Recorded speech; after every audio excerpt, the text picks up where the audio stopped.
Detail दे विच पढ़िया होया है ते इस करके मैं बहुता उन्हां नुकतिਆਂ ਦੇ ਉੱਤੇ ਸਮਾਂ नहीं लगा रहा। ਉਹਨਾਂ ਨੂੰ मैं जरूर अपनी PPT ਦੇ ਵਿੱਚ ਇੱਥੇ ਨੋਟਸ ਦੇ ਰੂਪ ਦੇ ਵਿੱਚ ਸ਼ਾਮਲ ਕਰ ਲਿਆ ਹੈ ਤਾਂ ਕਿ ਜਦੋਂ ਤੁਸੀਂ ਉਹਨਾਂ ਨੂੰ ਰਿਵੀਜ਼ਨ ਕਰੋ ਤਾਂ ਉਹਦੇ ਵਿੱਚੋਂ ਤੁਸੀਂ ਗੁਜ਼ਰ ਜਾਓ।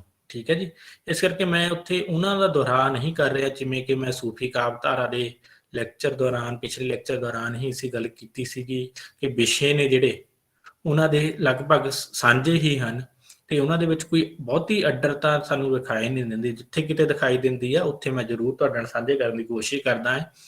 ਇੱਕ ਹੋਰ ਮੈਂ ਆਪਣੀ ਗਲਤੀ ਨੂੰ ਇੱਥੇ ਜਿਹੜਾ ਤੁਹਾਡੇ ਨਾਲ ਸਾਂਝਾ ਕਰਨਾ ਚਾਹੁੰਦਾ ਕਿ ਜਦੋਂ ਬੁੱਲੇ ਸ਼ਾਹ ਵਾਲਾ ਪਾਠ ਕਰ ਰਹੇ ਸੀਗੇ ਉਹਦੇ ਵਿੱਚ ਜਿੱਥੇ ਡਿਟੇਲ ਦਿੱਤੀ ਹੋਈ ਸੀ ਉੱਥੇ ਉਹਨਾਂ ਦੇ ਸਹੀ ਅਸੀਂ ਡਿਟੇਲ ਦਿੱਤੀ ਸੀ ਜਿਹਦੇ ਵਿੱਚ ਉਹਨਾਂ ਦੇ 49 ਦੋਹੜੇ ਨੇ ਤੇ 40 ਗੰਢਾਂ ਨੇ ਤੇ ਜਿੱਥੇ ਗੰਢਾਂ ਦੇ ਬਾਰੇ ਮੈਂ ਵਿਆਖਿਆ ਕਰ ਰਿਹਾ ਸੀ ਸ਼ਾਇਦ ਉੱਥੇ ਟਾਈਪਿੰਗ ਦੌਰਾਨ ਐਰਰ ਰਹਿ ਗਿਆ ਤੇ ਮੈਂ ਵੀ ਉਸ ਫਲੋ ਦੇ ਵਿੱਚ ਬੋਲਦਾ ਹੋਇਆ 49 ਹੀ ਕਹਿ ਗਿਆ। ਤਾਂ ਇਸ ਨੂੰ ਥੋੜਾ ਜਿਹਾ ਤੁਸੀਂ ਦੁਬਾਰਾ ਦੇਖ ਲੈਣਾ, ਉਹ 40 ਗੰਢਾਂ ਹੀ ਹਨ ਤੇ ਜਦੋਂ ਤੁਹਾਡੇ ਕੋਲ ਨੋਟਸ ਹੋਣਗੇ ਤਾਂ ਅਸੀਂ ਉਸ ਜਿਹੜੀ ਗਲਤੀ ਹੋਈ ਆ ਉਸ ਨੂੰ ਜਿਹੜਾ ਸਹੀ ਕਰਕੇ ਤੁਹਾਡੇ ਤੱਕ ਪਹੁੰਚਾਵਾਂਗੇ। ਠੀਕ ਹੈ ਜੀ। ਤਾਂ ਅਸੀਂ ਹੁਣ ਅੱਗੇ ਆਪਣਾ ਦੂਸਰਾ ਜਿਹੜਾ ਸਾਡਾ ਵਿਸ਼ਾ ਹੈ ਵੀਰ ਕਾਵਿ, ਇਹਦੇ ਬਾਰੇ ਜਿਹੜੀ ਹੈ ਚਰਚਾ ਸ਼ੁਰੂ ਕਰਦੇ ਹਾਂ। ਸਾਥੀਓ, ਇਹ ਅਸੀਂ ਸਾਰੇ ਹੀ ਜਾਣਦੇ ਹਾਂ ਕਿ ਕਿੱਸਾ ਕਾਵਿ ਦੀ ਜੇਕਰ ਅਸੀਂ ਗੱਲ ਕਰੀਏ, ਸੂਫੀ ਕਾਵਿ ਦੀ ਅਸੀਂ ਗੱਲ ਕਰੀਏ ਤਾਂ ਇਹ ਅਰਬੀ ਫਾਰਸੀ ਦੇ ਵਿੱਚੋਂ ਆਏ ਹੋਏ ਸਾਹਿਤ ਕਾਵਿ ਰੂਪ ਨੇ ਜਿਹੜੇ ਮੱਧਕਾਲ ਦੇ ਵਿੱਚ ਵਿਕਸਿਤ ਹੁੰਦੇ ਹਨ। ਤਾਂ ਜਿਹੜੀ ਵੀਰ ਕਾਵਿ ਪਰੰਪਰਾ ਹੈ ਇਹ ਪੰਜਾਬ ਦੀ ਆਪਣੀ ਧਰਤੀ ਦੀ ਪੈਦਾ ਕੀਤੀ ਹੋਈ ਕਾਵਿ ਪਰੰਪਰਾ ਹੈ ਕਿਉਂਕਿ ਅਸੀਂ ਸਾਰੇ ਜਾਣਦੇ ਹਾਂ ਕਿ ਪੰਜਾਬ ਦੀ ਧਰਤੀ ਇੱਕ ਤਰ੍ਹਾਂ ਦੀ ਅਜਿਹੀ ਜਿਹੜੀ ਹੈ ਭੂਗੋਲਿਕ ਤੌਰ ਦੇ ਉੱਤੇ ਉਹਦੀ ਸਥਿਤੀ ਇਹ ਰਹੀ ਹੈ ਕਿ ਬਾਹਰੋਂ ਹਮਲਾਵਰ ਜਿਹੜੇ ਨੇ ਅੰਗਰੇਜ਼ਾਂ ਤੋਂ ਪਹਿਲਾਂ ਇਸ ਰਸਤੇ ਹੀ ਆਏ ਨੇ ਤੇ ਉਹ ਜੰਗ ਦਾ ਅਖਾੜਾ ਬਣਿਆ ਰਹਿਣ ਕਰਕੇ ਇੱਥੋਂ ਦੇ ਲੋਕਾਂ ਦੀ ਮਾਨਸਿਕਤਾ ਨੂੰ ਇਸ ਹਿਸਾਬ ਨਾਲ ਢਾਲ ਦਿੱਤਾ ਕਿ ਜਿਹੜੀ ਇਸ ਤਰ੍ਹਾਂ ਦੇ ਕਾਵਿ ਰੂਪ ਦੀ ਜਿਹੜੀ ਸਿਰਜਣਾ ਹੋਣੀ ਸੁਭਾਵਿਕ ਹੀ ਸਾਨੂੰ ਮਿਲਦੀ ਹੈ। ਵੀਰ ਕਾਵਿ ਦੀ ਜੇਕਰ ਅਸੀਂ ਗੱਲ ਕਰੀਏ ਤਾਂ ਮੁੱਖ ਰੂਪ ਦੇ ਵਿੱਚ ਸਾਡੇ ਕੋਲ ਦੋ ਰੂਪ ਮਿਲਦੇ ਨੇ ਪੰਜਾਬੀ ਦੇ ਵਿੱਚ, ਵਾਰਾਂ ਅਤੇ ਜੰਗਨਾਮੇ। ਤੇ ਸਭ ਤੋਂ ਪਹਿਲਾਂ ਅਸੀਂ ਜਿਹੜੀ ਆ ਵਾਰ ਦੇ ਬਾਰੇ ਇੱਥੇ ਗੱਲ ਕਰਾਂਗੇ ਕਿਉਂਕਿ ਵਾਰਾਂ ਸਭ ਤੋਂ ਵਧੇਰੇ ਪੰਜਾਬੀ ਸਾਹਿਤਕਾਰਾਂ ਨੇ ਮੱਧਕਾਲੀ ਪੰਜਾਬੀ ਕਵੀਆਂ ਨੇ ਲਿਖੀਆਂ ਤੇ ਪ੍ਰਚਲਿਤ ਵੀ ਤੇ ਪ੍ਰਸਿੱਧ ਵੀ ਹੋਈਆਂ। ਤੇ ਵਾਰਾਂ ਦੇ ਵੱਖੋ ਵੱਖਰੇ ਜਿਹੜੇ ਅਰਥ ਲਏ ਜਾਂਦੇ ਨੇ ਉਹਨਾਂ ਤੇ ਵੀ ਬਹੁਤਾ ਅਸੀਂ ਸਮਾਂ ਇੱਥੇ ਨਹੀਂ ਲਗਾਵਾਂਗੇ, ਇੱਥੇ ਤੁਹਾਡੇ ਡਿਟੇਲ ਦੇ ਲਈ ਮੈਂ ਸਾਂਝੇ ਕਰ ਲਏ ਨੇ। ਤੇ ਇਹਨਾਂ ਦੇ ਸੰਸਕ੍ਰਿਤ ਵਾਰਨ ਸ਼ਬਦ ਤੋਂ ਇਹ ਵਾਰ ਆ ਜਿਹੜਾ ਸ਼ਬਦ ਜਿਹੜਾ ਉਹਦੀ ਉਤਪਤੀ ਮੰਨੀ ਜਾਂਦੀ ਹੈ ਜਿਹਦੇ ਅਰਥ ਲਏ ਜਾਂਦੇ ਨੇ ਵਾਰ ਵਾਰ ਦੁਹਰਾਓ ਤੋਂ। ਠੀਕ ਹੈ ਜੀ। ਤਾਂ ਇਸ ਵਿੱਚ ਵਰਣਿਤ ਵਿਸ਼ੇ ਦਾ ਵਧੇਰੇ ਪ੍ਰਭਾਵ ਪਾਉਣ ਲਈ ਮੰਨਿਆ ਜਾਂਦਾ ਕਿ ਘਟਨਾਵਾਂ ਦਾ ਵਾਰ-ਵਾਰ ਦੁਹਰਾਓ ਹੁੰਦਾ, ਜ਼ਿਕਰ ਹੁੰਦਾ, ਵਰਣਨ ਹੁੰਦਾ, ਇਸ ਕਰਕੇ ਇਹਦੇ ਜਿਹੜੇ ਸ਼ਬਦ ਵਾਰ ਪ੍ਰਚਲਿਤ ਹੋ ਗਿਆ ਇਹ ਮੰਨ ਲਿਆ ਜਾਂਦਾ। ਇਹ ਤੋਂ ਇਲਾਵਾ ਅਜਿਹਾ ਕਾਵਿ ਰੂਪ ਜਿਹੜਾ ਆਪਣੇ ਆਪ ਵਿੱਚ ਕਿਸੇ ਦੀ ਸਿਫਤ ਨੂੰ ਸਮੋਏ ਤੇ ਇਹ ਜਿਹੜੀ ਸਿਫਤ ਆ ਅਸੀਂ ਸਾਰੇ ਜਾਣਦੇ ਹਾਂ ਕਿ ਵਾਰ ਦੇ ਵਿੱਚ ਵੀਰ ਪੱਖ ਨਾਲ ਸੰਬੰਧਿਤ ਹੁੰਦੀ ਹੈ, ਸਿਰਫ ਤੇ ਸਿਰਫ ਵੀਰ ਪੱਖ ਨਾਲ ਹੀ ਮੁੱਖ ਰੂਪ ਸੰਬੰਧਿਤ ਹੁੰਦੀ ਹੈ। ਤਾਂ ਇਸ ਨੂੰ ਵੀ ਜਿਹੜਾ ਵਾਰ ਦਾ ਨਾਮ ਇਸ ਅਰਥਾਂ ਦੇ ਵਿੱਚ ਦਿਆ ਗਿਆ। ਇਹ ਤੋਂ ਇਲਾਵਾ ਇਹ ਵੀ ਮਤ ਹੈ ਕਿ ਢਾਡੀ ਮਰਾਸੀ ਜਿਹੜੇ ਨੇ 12 ਗਾਉਣ ਵਾਲੇ ਮੱਧਕਾਲ ਦੇ ਵਿੱਚ ਉਹ ਰਾਜਿਆਂ ਮਹਾਰਾਜਿਆਂ ਜਗੀਰਦਾਰਾਂ ਵੱਡੇ ਅਹਿਲਕਾਰ ਸਨ ਜਿਹੜੇ ਉਹਨਾਂ ਦੇ ਜਿਹੜੇ 12 ਉਹਨਾਂ ਦੀ ਉਸਤਤੀ ਦਾ ਗਾਇਨ ਕਰਦੇ ਹੁੰਦੇ ਸਨ।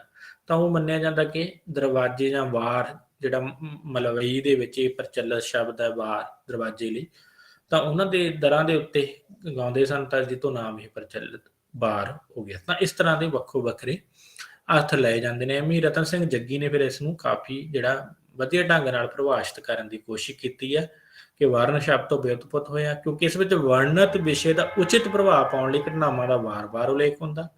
ਢਾਡੀ ਆਪਣੇ ਆਸਰਾ ਦਾਤੀਆਂ ਦੇ ਵਾਰਾਂ ਤੇ ਜਾ ਕੇ ਉਹਨਾਂ ਦੀ ਅਤੇ ਉਹਨਾਂ ਦੀ ਕੁਲ ਪਰੰਪਰਾ ਦੀ ਸਿਫਤ ਕਰਦੇ ਨੂੰ ਸਮੋਏ ਅਤੇ ਸਿਫਤ ਨਾਇਕ ਦੇ ਵੀਰ ਪੱਖ ਨਾਲ ਸੰਬੰਧ ਰੱਖਦੀ ਹੋਵੇ ਨੂੰ ਵਾਰ ਕਿਹਾ ਜਾਂਦਾ। ਤਾਂ ਲਗਭਗ ਸਭ ਕੁਝ ਨੂੰ ਇਹਦੇ ਵਿੱਚ ਹੀ ਸ਼ਾਮਲ ਕਰ ਲਿਆ। ਐਵੇਂ ਕਾਹਨ ਸਿੰਘ ਨਾਭਾ ਦੀ ਤੁਸੀਂ ਬਾਅਦ ਦੇ ਵਿੱਚ ਪਰਿਭਾਸ਼ਾ ਦੇਖ ਸਕਦੇ ਹੋ। ਕਿਰਪਾਲ ਸਿੰਘ ਕਸੇਲ ਤੇ ਪਰਮਿੰਦਰ ਸਿੰਘ ਨੇ ਵੀ ਪਰਿਭਾਸ਼ਿਤ ਕਰਨ ਦਾ ਯਤਨ ਕੀਤਾ, ਇਹਨੂੰ ਵੀ ਤੁਸੀਂ ਜਿਹੜਾ ਬਾਅਦ ਦੇ ਵਿੱਚ ਵੇਖ ਸਕਦੇ ਹੋ।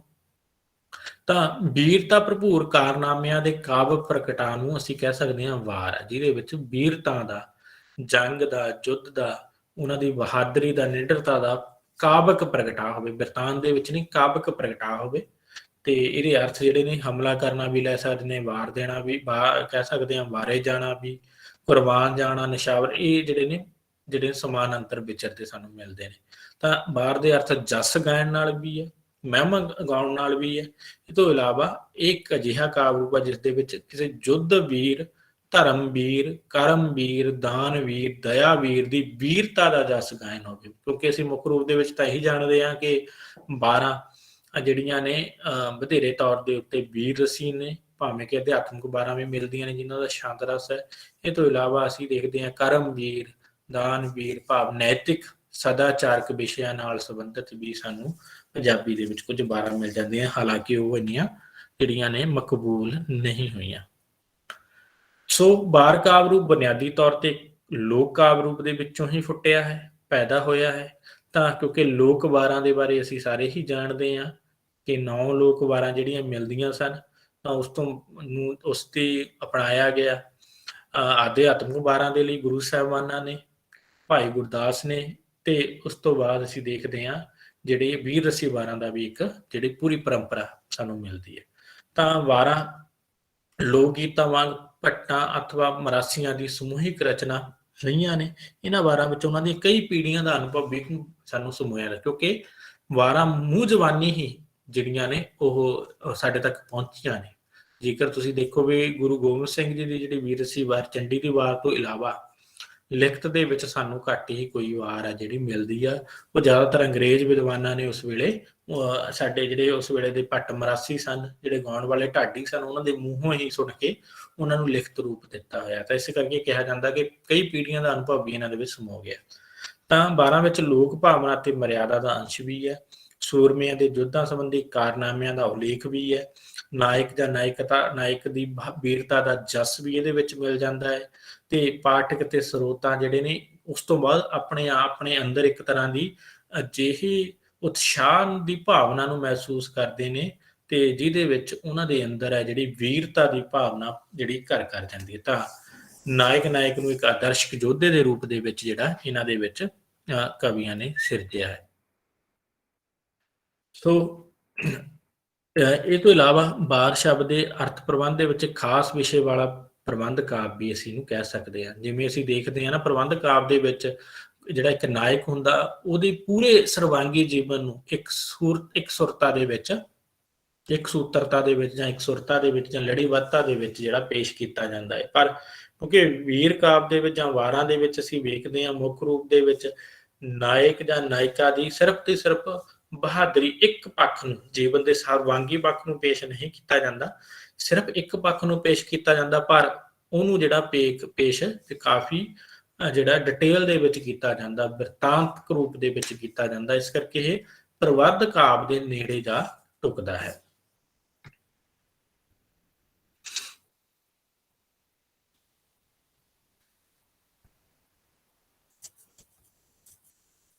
ਹਾਂਜੀ, ਤੇ ਵਾਰ ਦੇ ਜੇਕਰ ਅਸੀਂ ਹੋਰ ਵਿਸ਼ੇਸ਼ਤਾ ਦੀ ਗੱਲ ਕਰੀਏ ਤਾਂ ਫੌਜਾਂ ਦੀ ਚੜ੍ਹਤ, ਸ਼ਾਸਤਰਾਂ ਦੀ ਚਮਕ, ਸਰੀਰਕ ਡੀਲ ਡੋਲ, ਕੱਟ ਵੱਢ, ਨਾਰੇ, ਇਹ ਸਾਰਾ ਤੁਸੀਂ ਦੇਖ ਸਕਦੇ ਹੋ, ਸਾਰੇ ਹੀ ਜਾਣਦੇ ਆ।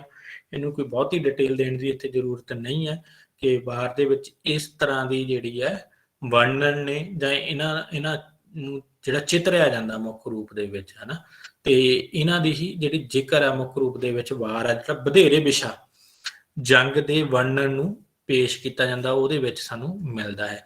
ਇਹ ਤੋਂ ਇਲਾਵਾ ਜਦੋਂ ਅਸੀਂ ਦੇਖਦੇ ਹਾਂ ਨਾਇਕ ਦੇ ਨਾਲ ਹੀ ਪ੍ਰਤੀ ਨਾਇਕ ਹੈ, ਉਹਦੀ ਬਹਾਦਰੀ ਨੂੰ ਵੀ ਜਿਹੜਾ ਪੇਸ਼ ਕੀਤਾ ਜਾਂਦਾ, ਤਾਂ ਕਿ ਨਾਇਕ ਦੀ ਜਿਹੜੀ ਬਹਾਦਰੀ ਆ ਉਸਨੂੰ ਜਿਹੜਾ ਹੋਰ ਵੱਧ ਰੂਪ ਦੇ ਵਿੱਚ ਸਥਾਪਿਤ ਕੀਤਾ ਜਾ ਸਕੇ। ਵਾਰ ਦੀਆਂ ਕੁਝ ਜਿਹੜੀਆਂ ਵਿਸ਼ੇਸ਼ਤਾਵਾਂ ਨੇ ਸਾਡੇ ਸਨਮੁਖੀ ਨੇ। ਸਭ ਤੋਂ ਪਹਿਲਾਂ ਮੰਗਲਾਚਰਨ ਦੀ ਜਿਹੜੀ ਰੀਤੀ ਆ ਜਾਂ ਰੂੜੀ ਹੈ, ਜਿਹੜੀ ਸਾਨੂੰ ਕਿੱਸਿਆਂ ਦੇ ਵਿੱਚ ਵੀ ਮਿਲਦੀ ਹੈ, ਗੁਰਮਤਿ ਸਾਹਿਤ ਦੇ ਵਿੱਚ ਵੀ ਮਿਲਦੀ ਹੈ, ਲੋਕ ਕਾਵਿ ਦੇ ਵਿੱਚ ਰੂਪਾਂ ਦੇ ਵੱਖ-ਵੱਖ ਰੂਪਾਂ ਦੇ ਵਿੱਚ ਵੀ ਮਿਲਦੀ ਹੈ। ਉਸ ਨੂੰ ਜਿਹੜਾ ਇੱਥੇ ਜਿਹੜਾ ਅਪਣਾਇਆ ਗਿਆ ਹੈ। ਤਾਂ ਮੰਗਲਾਚਰਨ, ਉਹ ਤੋਂ ਇਲਾਵਾ ਫਿਰ ਦੂਸਰਾ ਹਿੱਸਾ ਯੁੱਧ ਦੇ ਕਾਰਨ ਦਾ ਆ ਜਾਂਦਾ ਹੈ। ਉਸ ਤੋਂ ਅਗਲੇ ਬੰਦ ਜਿਹੜੇ ਨੇ ਜਿਨ੍ਹਾਂ ਦੇ ਵਿੱਚ ਯੁੱਧ ਦਾ ਕਾਰਨ, ਜਿਹੜੀ ਜੰਗ ਹੋਣ ਵਾਲੀ ਹੈ, ਉਹਦੇ ਕਾਰਨ ਨੂੰ ਜਿਹੜਾ ਕਵੀ ਆਮ ਤੌਰ ਦੇ ਉੱਤੇ ਪੇਸ਼ ਕਰਦਾ ਹੈ। ਤੀਸਰਾ ਜਿਹੜਾ ਪੱਖ ਹੈ ਉਹ ਹੈ ਸੰਘਰਸ਼ ਜਾਂ ਟਕਰਾਅ ਦਾ, ਜਿਹਨੇ ਵਾਰ ਦਾ ਸਭ ਤੋਂ ਵਧੇਰੇ ਹਿੱਸਾ ਘੇਰਿਆ ਹੁੰਦਾ। ਇਹਦੇ ਵਿੱਚ ਸੰਘਰਸ਼ ਅਤੇ ਟਕਰਾਅ ਵਾਲੇ ਹਿੱਸੇ ਦੇ ਵਿੱਚ ਵਾਰ ਦਾ ਸਭ ਤੋਂ ਵਧੇਰੇ ਹਿੱਸਾ ਹੁੰਦਾ। ਇਹ ਤੋਂ ਇਲਾਵਾ ਫਿਰ ਅਖੀਰ ਦੇ ਵਿੱਚ ਸਮਾਧਾਨ ਹੁੰਦਾ, ਜਿਹੜਾ ਵਾਰ ਦੇ ਵਿੱਚ ਹਮੇਸ਼ਾ ਨਾਇਕ ਆ ਉਹਦੇ ਵਿੱਚ ਉਹਦੀ ਜਿੱਤ ਹੋ ਜਾਂਦੀ ਹੈ ਤੇ ਉਹਦਾ ਜਿਹੜਾ ਖਲਨਾਇਕ ਆ ਉਹ ਜਾਂ ਹਾਰ ਜਾਂਦਾ ਜਾਂ ਉਹ ਮਰ ਜਾਂਦਾ ਹੈ, ਮਾਰ ਦਿੱਤਾ ਜਾਂਦਾ ਹੈ। ਤੇ ਅਖੀਰ ਦੇ ਵਿੱਚ ਜਿਹੜੀ ਵਾਰ ਦਾ ਮਹਾਤਮ ਆ ਜਿਹੜਾ ਉਹ ਸਥਿਤੀ ਹੈ ਉਹ ਕਿਉਂ ਲਿਖੀ ਗਈ ਹੈ ਤੇ ਉਹਦਾ ਫਲ ਰੂਪ ਦੇ ਵਿੱਚ ਕੀ ਮਿਲੇਗਾ ਤੇ ਉਹ ਮਹਾਤਮ ਦੇ ਵਿੱਚ ਦਰਜ ਹੁੰਦਾ। ਇਹ ਤੋਂ ਇਲਾਵਾ ਵਾਰ ਦੀ ਜਿਹੜੀ ਵਿਸ਼ੇਸ਼ਤਾ ਹੈ ਉਹਦੇ ਵਿੱਚ ਅਸੀਂ ਦੇਖਦੇ ਹਾਂ ਪ੍ਰਗਟਾਉਣ ਦੇ ਲਈ ਪੌੜੀ ਛੰਦ ਦੀ ਜਿਹੜੀ ਹੈ ਆਮ ਤੌਰ ਦੇ ਉੱਤੇ ਪੰਜਾਬੀ ਵਾਰਾਂ ਦੇ ਵਿੱਚ ਸਭ ਤੋਂ ਵਧੇਰੇ ਵਰਤੋਂ ਕੀਤੀ ਗਈ ਹੈ, ਜਿਹਦੇ ਵਿੱਚ ਸਰਖੰਡੀ ਤੇ ਨਿਸ਼ਾਨੀ ਛੰਦ ਜਿਹੜੇ ਨੇ ਵਾਰ ਦੇ ਲਈ ਸਭ ਤੋਂ ਢੁਕਵੇਂ ਮੰਨੇ ਗਏ ਹਨ ਤੇ ਇਹਨਾਂ ਦੀ ਹੀ ਵਰਤੋਂ ਵਧੇਰੇ ਹੈ। ਵੀਰ ਰਸ ਕਿਉਂਕਿ ਵੀਰਤਾ ਨਾਲ ਸੰਬੰਧਿਤ ਹੈ, ਇਸ ਕਰਕੇ ਵਾਰਾਂ ਦੀ ਮੁੱਖ ਰੂਪ ਦੇ ਵਿੱਚ ਵਿਸ਼ੇਸ਼ਤਾ ਇੱਥੇ ਵੀਰ ਰਸ ਨਾਲ ਹੈ। ਇਹ ਤੋਂ ਇਲਾਵਾ ਅਧਿਆਤਮਿਕ ਵਾਰਾਂ ਦੇ ਵਿੱਚ ਸ਼ਾਂਤ ਰਸ ਵੀ ਸਾਨੂੰ ਪ੍ਰਧਾਨਤਾ ਮਿਲਦੀ ਹੈ। ਬੋਲੀ ਜਿਹੜੀ ਵੀਰ ਰਸੀ ਵਾਰਾਂ ਦੇ ਵਿੱਚ ਜਿਹੜੀ ਹੈ ਠੇਠ, ਜ਼ੋਰਦਾਰ ਤੇ ਬਿਲਕੁਲ ਹੀ ਸਾਦੀ ਤੇ ਸਰਲ ਸਾਨੂੰ ਮਿਲਦੀ ਹੈ, ਕਿਉਂਕਿ ਇਹਦੇ ਵਿੱਚ ਸਿਰਫ ਤੇ ਸਿਰਫ ਜੰਗ ਦਾ ਵਰਣਨ ਹੁੰਦਾ, ਕੋਈ ਜ਼ਿਆਦਾਤਰ ਸਿਧਾਂਤਕ ਜਾਂ ਬਹੁਤੀਆਂ ਅਧਿਆਤਮਕ ਜਿਹੜੇ ਨੇ ਸੰਕਲਪ ਨੇ, ਜਿਹੜੀਆਂ ਗੱਲਾਂ ਨੇ, ਵਿਚਾਰ ਨੇ ਉਹ ਪੇਸ਼ ਨਹੀਂ ਕੀਤੇ ਜਾਂਦੇ। ਤਾਂ ਸਿੱਧੀ ਸਾਦੀ ਬੋਲੀ ਦੇ ਵਿੱਚ ਜ਼ੋਰਦਾਰ ਖੜਕਵੀਂ ਸ਼ਬਦਾਵਲੀ ਦੇ ਵਿੱਚ ਜਿਹੜਾ ਕਵੀ ਹੈ ਜਾਂ ਵਾਰਕਾਰ ਆ ਉਹ ਆਪਣੇ ਵਾਰ ਦਾ ਵਰਣਨ ਕਰਦਾ ਹੈ। ਸ਼ੈਲੀ ਬਿਰਤਾਂਤਕ ਜਾਂ ਵਰਣਨਾਤਮਕ ਹੁੰਦੀ ਹੈ ਨਾ, ਕਿਉਂਕਿ ਜੰਗ ਦਾ ਹਾਲ ਸੁਣਾਉਣਾ ਹੈ ਵਾਰਕਾਰ ਨੇ, ਇਸ ਕਰਕੇ ਉਹਨੂੰ ਬਿਰਤਾਂਤ ਸਿਰਜਣਾ ਪੈਣਾ, ਉਹਨੂੰ ਪੂਰਾ ਡਿਟੇਲ ਦੇ ਵਿੱਚ ਦੱਸਣਾ ਪੈਣਾ ਜੰਗ ਨੂੰ, ਜੋ ਜੰਗ ਹੋਣ ਜਾ ਰਹੀ ਹੈ ਜਾਂ ਜੰਗ ਦਾ ਜੋ ਕਾਰਨ ਬਣਿਆ ਜਾਂ ਜਿਹੜੀ ਜੰਗ ਹੋ ਰਹੀ ਹੈ ਉਹਦਾ ਪੂਰੇ ਉਹਨੂੰ ਵਿਸਥਾਰ ਦੇ ਵਿੱਚ ਬਿਰਤਾਂਤ ਦੇ ਵਿੱਚ ਉਹਨੂੰ ਸੁਣਾਉਣਾ। ਇਸ ਕਰਕੇ ਬਿਰਤਾਂਤ ਦਿੰਦਾ ਹੋਇਆ ਉਹ ਕਈ ਘਟਨਾਵਾਂ ਦਾ ਜਿਹੜਾ ਵਾਰਕਾਵ ਹੈ ਉਹ ਉਹਦਾ ਬਿਆਨ ਕਰਦਾ ਜਾਂਦਾ, ਉਹਨਾਂ ਦਾ ਵਰਣਨ ਕਰਦਾ ਜਾਂਦਾ। ਤਾਂ ਬਿਰਤਾਂਤ ਤੇ ਵਰਣਨਾਤਮਕ ਜਿਹੜੀ ਸ਼ੈਲੀ ਹੈ ਮੁੱਖ ਰੂਪ ਤੇ ਸਾਨੂੰ ਵਾਰਾਂ ਦੇ ਵਿੱਚ ਵੇਖਣ ਨੂੰ ਮਿਲਦੀ ਹੈ। ਇਹ ਇਹਨਾਂ ਵਾਰਾਂ ਦੀਆਂ ਕੁਝ ਵਿਸ਼ੇਸ਼ਤਾਵਾਂ ਨੇ। ਇਹ ਤੋਂ ਇਲਾਵਾ ਅਸੀਂ ਜੇਕਰ ਦੇਖੀਏ ਵਾਰਾਂ ਦੇ ਵਾਤਾਵਰਨ ਨੂੰ, ਮਾਹੌਲ ਨੂੰ ਹੋਰ ਵੀ ਜ਼ਿਆਦਾ ਪ੍ਰਚੰਡ ਵਧਾਉਣ ਦੇ ਲਈ, ਕਰਨ ਦੇ ਲਈ ਅਲੰਕਾਰ ਅਜਿਹੇ ਸਿਰਜੇ ਜਾਂਦੇ ਨੇ, ਬਿੰਬਾਂ ਨੂੰ, ਸ਼ਬਦ ਚਿੱਤਰਾਂ ਨੂੰ, ਬੋਲ ਚਿੱਤਰਾਂ ਨੂੰ, ਨਾਦ ਜਿਹੜੀਆਂ ਧੁਨੀਆਂ ਨੇ ਉਹ ਅਜਿਹੀਆਂ ਸੁਣਦੀਆਂ ਨੇ ਜਿਹਦੇ ਨਾਲ ਉਤਸ਼ਾਹ ਪੂਰੀ ਤਰ੍ਹਾਂ ਸੁਣਨ ਵਾਲੇ ਜਾਂ ਸਰੋਤੇ ਦੇ ਵਿੱਚ ਵੀ ਭਰ ਜਾਂਦਾ ਹੈ। ਤਾਂ ਵੀਰ ਰਸ ਦੀ ਗੱਲ ਹੋ ਗਈ ਹੈ, ਬਾਕੀ ਦੇ ਰਸ ਵੀ ਨਾਲੋਂ ਨਾਲ ਚੱਲਦੇ ਨੇ। ਸਰਹੱਦੀ ਸੂਬਾ ਹੋਣ ਦੇ ਬਾਰੇ ਵੀ ਅਸੀਂ ਗੱਲ ਕਰ ਦਿੱਤੀ ਹੈ ਪੰਜਾਬ ਦੀ, ਕਿ ਅਜਿਹਾ ਸੀ ਇਸ ਕਰਕੇ ਰਾਜੇ ਮਹਾਰਾਜਿਆਂ ਨੂੰ ਵਾਰਾਂ ਜਿਹੜੀਆਂ ਨੇ ਗਾਉਣ ਲਈ ਆਪਣੇ ਦਰਬਾਰਾਂ ਦੇ ਵਿੱਚ ਢਾਡੀ ਰੱਖੇ ਹੁੰਦੇ ਸਨ ਤੇ ਉਹਨਾਂ ਦੀ ਜਸ ਗਾਇਨ ਕਰਦੇ ਸਨ। ਤਾਂ ਜੇਕਰ ਅਸੀਂ ਗੱਲ ਕਰੀਏ ਪੰਜਾਬੀ ਵਾਰਾਂ ਦੇ ਬਾਰੇ, ਤਾਂ ਲੋਕ ਵਾਰਾਂ ਤੇ ਅਧਿਆਤਮਕ ਵਾਰਾਂ ਜਿਹੜੀਆਂ ਨੇ ਸਾਨੂੰ ਪਹਿਲਾਂ ਮਿਲਦੀਆਂ ਨੇ। ਪੰਜਾਬੀ ਦੀ ਪੁਰਾਤਨ ਤੇ ਮੱਧਕਾਲੀ ਸਾਹਿਤ ਦੇ ਵਿੱਚ ਦੋ ਤਰ੍ਹਾਂ ਦੀ ਵਾਰਾਂ ਦੀ ਰਚਨਾ ਹੋਈ, ਲੋਕ ਵਾਰਾਂ ਤੇ ਅਧਿਆਤਮਕ ਵਾਰਾਂ। ਲੋਕ ਵਾਰਾਂ ਦੇ ਵਿੱਚ ਆਮ ਤੌਰ ਤੇ ਯੁੱਧ ਦਾ ਵਰਣਨ ਕੀਤਾ ਜਾਂਦਾ ਹੈ ਤੇ ਵੀਰ ਰਸੀ ਦੀ ਜਿਹੜੀ ਸਿਰਜਣਾ ਕੀਤੀ ਜਾਂਦੀ ਹੈ, ਜਦੋਂ ਕਿ ਅਧਿਆਤਮਕ ਵਾਰਾਂ ਰੂਹਾਨੀ ਜਾਂ ਨੈਤਿਕ ਵਿਸ਼ਿਆਂ ਦੀਆਂ ਪੇਸ਼ਕਾਰੀ ਕਰਦੀਆਂ ਨੇ, ਜਿਨ੍ਹਾਂ ਵਿੱਚ ਸ਼ਾਂਤ ਰਸ ਦੀ ਪ੍ਰਧਾਨਤਾ। ਇਸ ਤੋਂ ਬਾਅਦ ਲੋਕ ਵਾਰਾਂ ਤੋਂ ਬਾਅਦ ਸਾਨੂੰ ਪਤਾ ਹੈ ਕਿ ਵੀਰ ਰਸੀ ਵਾਰਾਂ ਜਿਹੜੀਆਂ ਨੇ ਉਹ ਪ੍ਰਚਲਿਤ ਸਾਨੂੰ ਮਿਲਦੀਆਂ ਨੇ। ਤਾਂ ਪਹਿਲਾਂ ਅਸੀਂ ਸਭ ਤੋਂ ਪਹਿਲਾਂ ਅਸੀਂ ਜਿਹੜੀਆਂ ਪੁਰਾਤਨ ਲੋਕ ਵਾਰਾਂ ਨੇ ਉਹਨਾਂ ਦੇ ਬਾਰੇ ਇੱਥੇ ਜਿਹੜੀ ਗੱਲ ਕਰ ਲੈਂਦੇ ਹਾਂ। ਇਹ 9 ਲੋਕ ਵਾਰਾਂ ਨੇ ਜਿਹੜੀਆਂ ਸਾਨੂੰ ਮਿਲਦੀਆਂ ਨੇ, ਜਾਂ ਅਸੀਂ ਕਹਿ ਲਈਏ ਕਿਉਂਕਿ ਇਹ ਲੋਕ ਵਾਰਾਂ ਨੇ ਤਾਂ ਸਾਨੂੰ ਜਿਵੇਂ ਪਤਾ ਹੀ ਹੈ ਕਿ ਲੋਕ ਸਾਹਿਤ ਆ ਜਿਹੜਾ ਉਹ ਲਿਖਤੀ ਰੂਪ ਦੇ ਵਿੱਚ ਨਹੀਂ ਮਿਲਦਾ, ਤਾਂ ਇਸ ਨੂੰ ਜਾ ਕੇ ਕਿਤੇ ਅਸੀਂ ਵੇਖਦੇ ਹਾਂ ਬਹੁਤ ਬਾਅਦ ਦੇ ਵਿੱਚ ਲਿਖਤ ਰੂਪ ਦਿੱਤਾ ਗਿਆ ਹੈ ਤੇ ਲੋਕਾਂ ਦੇ ਮੂੰਹੋਂ ਮੂੰਹ ਜ਼ਬਾਨੀ ਹੀ ਜਿਹੜੇ ਆ ਢਾਡੀ ਨੇ ਗਾਉਣ ਵਾਲੇ ਹੁੰਦੇ ਸਨ, ਉਹਨਾਂ ਦੇ ਮੂੰਹ ਇਹਨਾਂ ਵਿੱਚ ਕੁਝ ਬੰਦ ਚੜੇ ਹੋਏ ਸਨ, ਜਿਨ੍ਹਾਂ ਨੂੰ ਬਾਅਦ ਦੇ ਵਿੱਚ ਲਿਖਤ ਰੂਪ ਕੁਝ ਕੁ ਬੰਦਾਂ ਨੂੰ ਦਿੱਤਾ ਗਿਆ। ਪੂਰੀਆਂ ਇਹ ਵਾਰਾਂ ਜਿਹੜੀਆਂ ਨੇ ਨਹੀਂ ਮਿਲਦੀਆਂ। ਤੇ ਲੋਕ ਸਾਹਿਤ ਦਾ ਇਹ ਵੀ ਵਿਸ਼ੇਸ਼ਤਾ ਹੁੰਦੀ ਹੈ, ਜਾਂ ਇੱਕ ਕਹਿ ਲਓ ਵੀ ਇਹਦੀ ਸੀਮਾ ਹੁੰਦੀ ਹੈ ਕਿ ਇਹਦੇ ਰਚਨਹਾਰੇ ਬਾਰੇ ਤੇ ਇਹਨਾਂ ਦੇ ਰਚਨ ਕਾਲ ਬਾਰੇ ਸਾਨੂੰ ਕੋਈ ਸਹੀ ਪ੍ਰਮਾਣਿਕ ਜਾਣਕਾਰੀ ਨਹੀਂ ਮਿਲ ਸਕਦੀ ਹੁੰਦੀ, ਕਿਉਂਕਿ ਇਹ ਪੀੜ੍ਹੀ ਦਰ ਪੀੜ੍ਹੀ ਚੱਲਦੀਆਂ ਆ ਰਹੀਆਂ ਨੇ। ਤਾਂ ਇਹਨਾਂ ਦਾ ਜਿਹੜਾ ਪ੍ਰਭਾਵ ਹੈ ਅਸੀਂ ਦੇਖਦੇ ਹਾਂ ਗੁਰਮਤਿ ਸਾਹਿਤ ਦੇ ਵਿੱਚ ਰੂਪਕ ਪੱਖ ਤੋਂ, ਵਿਸ਼ੇ ਪੱਖ ਤੋਂ ਨਹੀਂ, ਰੂਪਕ ਪੱਖ ਤੋਂ ਸਾਨੂੰ ਮਿਲਦਾ ਹੈ, ਜਦੋਂ ਇਹਨਾਂ 9 ਲੋਕ ਵਾਰਾਂ ਦੀਆਂ ਧੁਨੀਆਂ ਤੇ ਗੁਰੂ ਸਾਹਿਬਾਨਾਂ ਨੇ ਆਪਣੀਆਂ ਵਾਰਾਂ ਨੂੰ ਗਾਉਣ ਦੇ ਆਦੇਸ਼ ਦਿੱਤੇ। ਪਹਿਲੀ ਜਿਹੜੀ ਜੇ ਕੁਝ ਵਾਰਾਂ ਨੇ ਜਿਹੜੀਆਂ ਪੂਰਬ ਨਾਨਕ ਕਾਲ ਨਾਲ ਸੰਬੰਧਿਤ ਨੇ, 6 ਵਾਰਾਂ ਜਿਹੜੀਆਂ ਨੇ ਉਹ ਸਾਨੂੰ ਜਿਹੜੀਆਂ ਨੇ ਪੂਰਬ ਨਾਨਕ ਕਾਲ ਨਾਲ ਸੰਬੰਧਿਤ ਮਿਲਦੀਆਂ ਨੇ। ਤੇ 3 ਜਿਹੜੀਆਂ ਲੋਕ ਵਾਰਾਂ ਨੇ ਜਿਹੜੀਆਂ ਉਹ ਸਾਨੂੰ ਗੁਰੂ ਨਾਨਕ ਕਾਲ ਜਾਂ ਉੱਤਰ ਗੁਰੂ ਨਾਨਕ ਕਾਲ ਨਾਲ ਸੰਬੰਧਿਤ ਮਿਲਦੀਆਂ ਹਨ ਜੀ। ਠੀਕ ਹੈ ਜੀ। ਜਿਨ੍ਹਾਂ ਦੇ ਵਿੱਚ ਅਕਬਰ ਦਾ ਜਾਂ ਉਸ ਵੇਲੇ ਦੀ ਰਾਜਨੀਤਿਕ ਸਥਿਤੀ ਦੇ ਕੁਝ ਜ਼ਿਕਰ ਆਇਆ, ਜਿਹਦੇ ਕਰਕੇ ਇਹ ਮੰਨਿਆ ਗਿਆ ਕਿ ਇਹ ਵਾਰਾਂ ਜਿਹੜੀਆਂ ਨੇ ਫਿਰ ਗੁਰੂ ਨਾਨਕ ਕਾਲ ਜਾਂ ਉੱਤਰ ਗੁਰੂ ਨਾਨਕ ਕਾਲ ਨਾਲ ਸੰਬੰਧਿਤ ਹਨ। ਤਾਂ ਟੁੰਡੇ ਸਰਾਜੇ ਦੀ ਵਾਰ ਦੀ ਗੱਲ ਹੈ। ਕਈ ਵਾਰ ਇਸ ਤਰ੍ਹਾਂ ਦਾ ਪ੍ਰਸ਼ਨ ਆ ਸਕਦਾ ਹੈ, ਕਿਉਂਕਿ ਇਹਨਾਂ ਵਾਰਾਂ ਦੇ ਵਿੱਚੋਂ ਇੱਕ ਵਾਰ ਹੈ ਜਿਹਦੀ ਕਥਾ ਪੂਰਨ ਭਗਤ ਦੀ ਕਥਾ ਨਾਲ ਹੂਬਹੂ ਮਿਲਦੀ ਜੁਲਦੀ ਹੈ। ਉਹ ਹੈ ਟੁੰਡੇ ਅਸਰਾਜੇ ਦੀ ਵਾਰ। ਇਸ ਗੱਲ ਨੂੰ ਧਿਆਨ ਦੇ ਵਿੱਚ ਰੱਖਣਾ। ਕਈ ਵਾਰ ਐਗਜ਼ਾਮੀਨਰ ਇਸ ਤਰ੍ਹਾਂ ਦਾ ਸਵਾਲ ਪਾਉਂਦਾ ਵੀ ਕਿਹੜੀ ਲੋਕ ਵਾਰ ਦੀ ਜਿਹੜੀ ਕਥਾ ਪੂਰਨ ਭਗਤ ਦੀ ਕਥਾ ਨਾਲ ਮਿਲਦੀ ਹੈ, ਤਾਂ ਟੁੰਡੇ ਅਸਰਾਜੇ ਦੀ ਜਿਹੜੀ ਵਾਰ ਹੈ ਉਹਦੇ ਵਿਚਲੀ ਜਿਹੜੀ ਕਥਾ ਉਹ ਪੂਰਨ ਭਗਤ ਦੀ ਕਥਾ ਨਾਲ ਮਿਲਦੀ ਹੈ। ਇਸ ਨੂੰ ਤੁਸੀਂ ਬਾਅਦ ਦੇ ਵਿੱਚ ਪੜ੍ਹ ਲੈਣਾ। ਉਸੇ ਤਰ੍ਹਾਂ ਦਾ ਹੀ ਹਾਲ ਹੈ ਜਿਹੜਾ ਇਹਦੇ ਵਿੱਚ, ਜਿਹੜਾ ਪੂਰਨ ਭਗਤ ਦੀ ਕਥਾ ਦੇ ਵਿੱਚ ਮਾਂ ਵੱਲੋਂ ਜਿਹੜਾ ਝੂਠਾ ਇਲਜ਼ਾਮ ਲਗਾਇਆ ਜਾਂਦਾ ਤੇ ਜਿਹੜਾ ਟੁੰਡਾ ਅਸਰਾਜੇ ਨੂੰ ਉਹ ਸਜ਼ਾ ਦਿੱਤੀ ਜਾਂਦੀ ਹੈ ਤੇ ਉਹਦੀ ਬਾਂਹ ਵੱਢ ਦਿੱਤੀ ਜਾਂਦੀ ਹੈ, ਤੇ ਪਰ ਤਰਸ ਕਰਕੇ ਉਹਨੂੰ ਛੱਡ ਦਿੱਤਾ ਜਾਂਦਾ ਤੇ ਬਾਅਦ ਦੇ ਵਿੱਚ ਉਹ ਜਿਹੜਾ ਆਪਣੇ ਪਿਤਾ ਦੇ ਜਿਹੜਾ ਜੰਗ ਦੇ ਵਿੱਚ ਮਦਦ ਕਰਦਾ ਤੇ ਉਸਨੂੰ ਰਾਜਾ ਬਣਾ ਦਿੱਤਾ ਜਾਂਦਾ। ਇਸ ਤਰ੍ਹਾਂ ਦੀਆਂ ਜਿਹੜੀਆਂ ਕਥਾਵਾਂ ਇੱਕ ਦੋ ਚੱਲਦੀਆਂ ਨੇ। ਤਾਂ ਗੁਰੂ ਨਾਨਕ ਸਾਹਿਬ ਦੀ ਜਿਹੜੀ ਸਭ ਤੋਂ ਪ੍ਰਸਿੱਧ ਵਾਰ ਆਸਾ ਰਾਗ ਦੇ ਵਿੱਚ ਮਿਲਦੀ ਹੈ, ਆਸਾ ਦੀ ਵਾਰ, ਉਹਨੂੰ ਇਸ ਧੁਨੀ ਦੇ ਉੱਤੇ ਗਾਉਣ ਦੇ ਆਦੇਸ਼ ਦਿੱਤੇ ਗਏ ਹਨ। ਇਹ ਇੱਕ ਉਦਾਹਰਨ ਵੀ ਤੁਸੀਂ ਵੇਖ ਸਕਦੇ ਹੋ, ਇਹਦੇ ਨਾਲ ਮਿਸਾਲ ਵੀ ਦਿੱਤੀ ਗਈ ਹੈ। ਲੱਲਾ ਬਹਿਲੀਮਾ ਦੀ ਵਾਰ ਹੈ ਜੀ, ਜਿਸ ਨੂੰ ਗੁਰੂ ਰਾਮਦਾਸ ਜੀ ਦੀ ਬਡਹੰਸ ਰਾਗ ਦੀ ਵਾਰ ਦੇ ਉੱਤੇ ਗਾਉਣ ਦੇ ਸੰਕੇਤ ਸਾਨੂੰ ਮਿਲਦੇ ਨੇ। ਇਹ ਮੰਨਿਆ ਜਾਂਦਾ ਕਿ ਲੱਲਾ ਤੇ ਬਹਿਲੀਮਾ ਦੋ ਜਾਗੀਰਦਾਰ ਕਾਂਗੜੇ ਦੇ ਇਲਾਕੇ ਦੇ ਵਸਨੀਕ ਸਨ। ਦੋਵੇਂ ਮਿੱਤਰ ਪਰ ਬਾਅਦ ਚ ਦੁਸ਼ਮਣ ਬਣ ਜਾਂਦੇ ਨੇ। ਲੱਲਾ ਦੇ ਇਲਾਕੇ ਚ ਪਾਣੀ ਦੀਆਂ ਕੂਲਾਂ ਸਨ। ਲੱਲਾ ਨੇ ਆਪਣੇ ਮਿੱਤਰ ਬਹਿਲੀਮਾ ਨੂੰ ਸਹਾਇਤਾ ਦੀ ਅਪੀਲ ਕੀਤੀ ਤੇ ਸਮਝੌਤਾ ਹੋਇਆ ਕਿ ਫਸਲ ਪੱਕਣ ਤੇ ਲੱਲਾ ਬਹਿਲੀਮਾ ਨੂੰ ਫਸਲ ਦਾ 6ਵਾਂ ਹਿੱਸਾ ਦੇਵੇਗਾ, ਪਰ ਬਹਿਲੀਮਾ ਮੁੱਕਰ ਜਾਂਦਾ। ਦੋਵਾਂ ਚ ਯੁੱਧ ਹੁੰਦਾ ਤੇ ਲੱਲਾ ਮਾਰਿਆ ਜਾਂਦਾ। ਇਹ ਵਾਰ ਵੀਰਸੀ ਰੂਪ ਚ ਜਿਹੜੀ ਲਿਖ ਦਿੱਤੀ ਗਈ ਹੈ ਬਾਅਦ ਦੇ ਵਿੱਚ। ਇਹ ਉਹਦੀ ਇੱਕ ਮਿਸਾਲ ਤੁਸੀਂ ਦੇਖ ਸਕਦੇ ਹੋ ਬਾਅਦ ਦੇ ਵਿੱਚ। ਐਵੇਂ ਹੀ ਮੂਸੇ ਦੀ ਵਾਰ ਹੈ। ਇਸ ਨੂੰ ਗੁਰੂ ਰਾਮਦਾਸ ਜੀ ਦੀ ਜਿਹੜੀ ਕਾਨੜੇ ਰਾਗ ਦੀ ਵਾਰ ਹੈ, ਉਹ ਮੂਸੇ ਦੀ ਵਾਰ, ਸੌਰੀ ਇੱਥੇ ਗਲਤ ਟਾਈਪ ਹੋ ਗਿਆ, ਹਾਂਜੀ, ਮੂਸੇ ਦੀ ਵਾਰ ਦੀ ਧੁਨੀ ਤੇ ਗਾਉਣ ਦਾ ਉਦੇਸ਼ ਹੈ।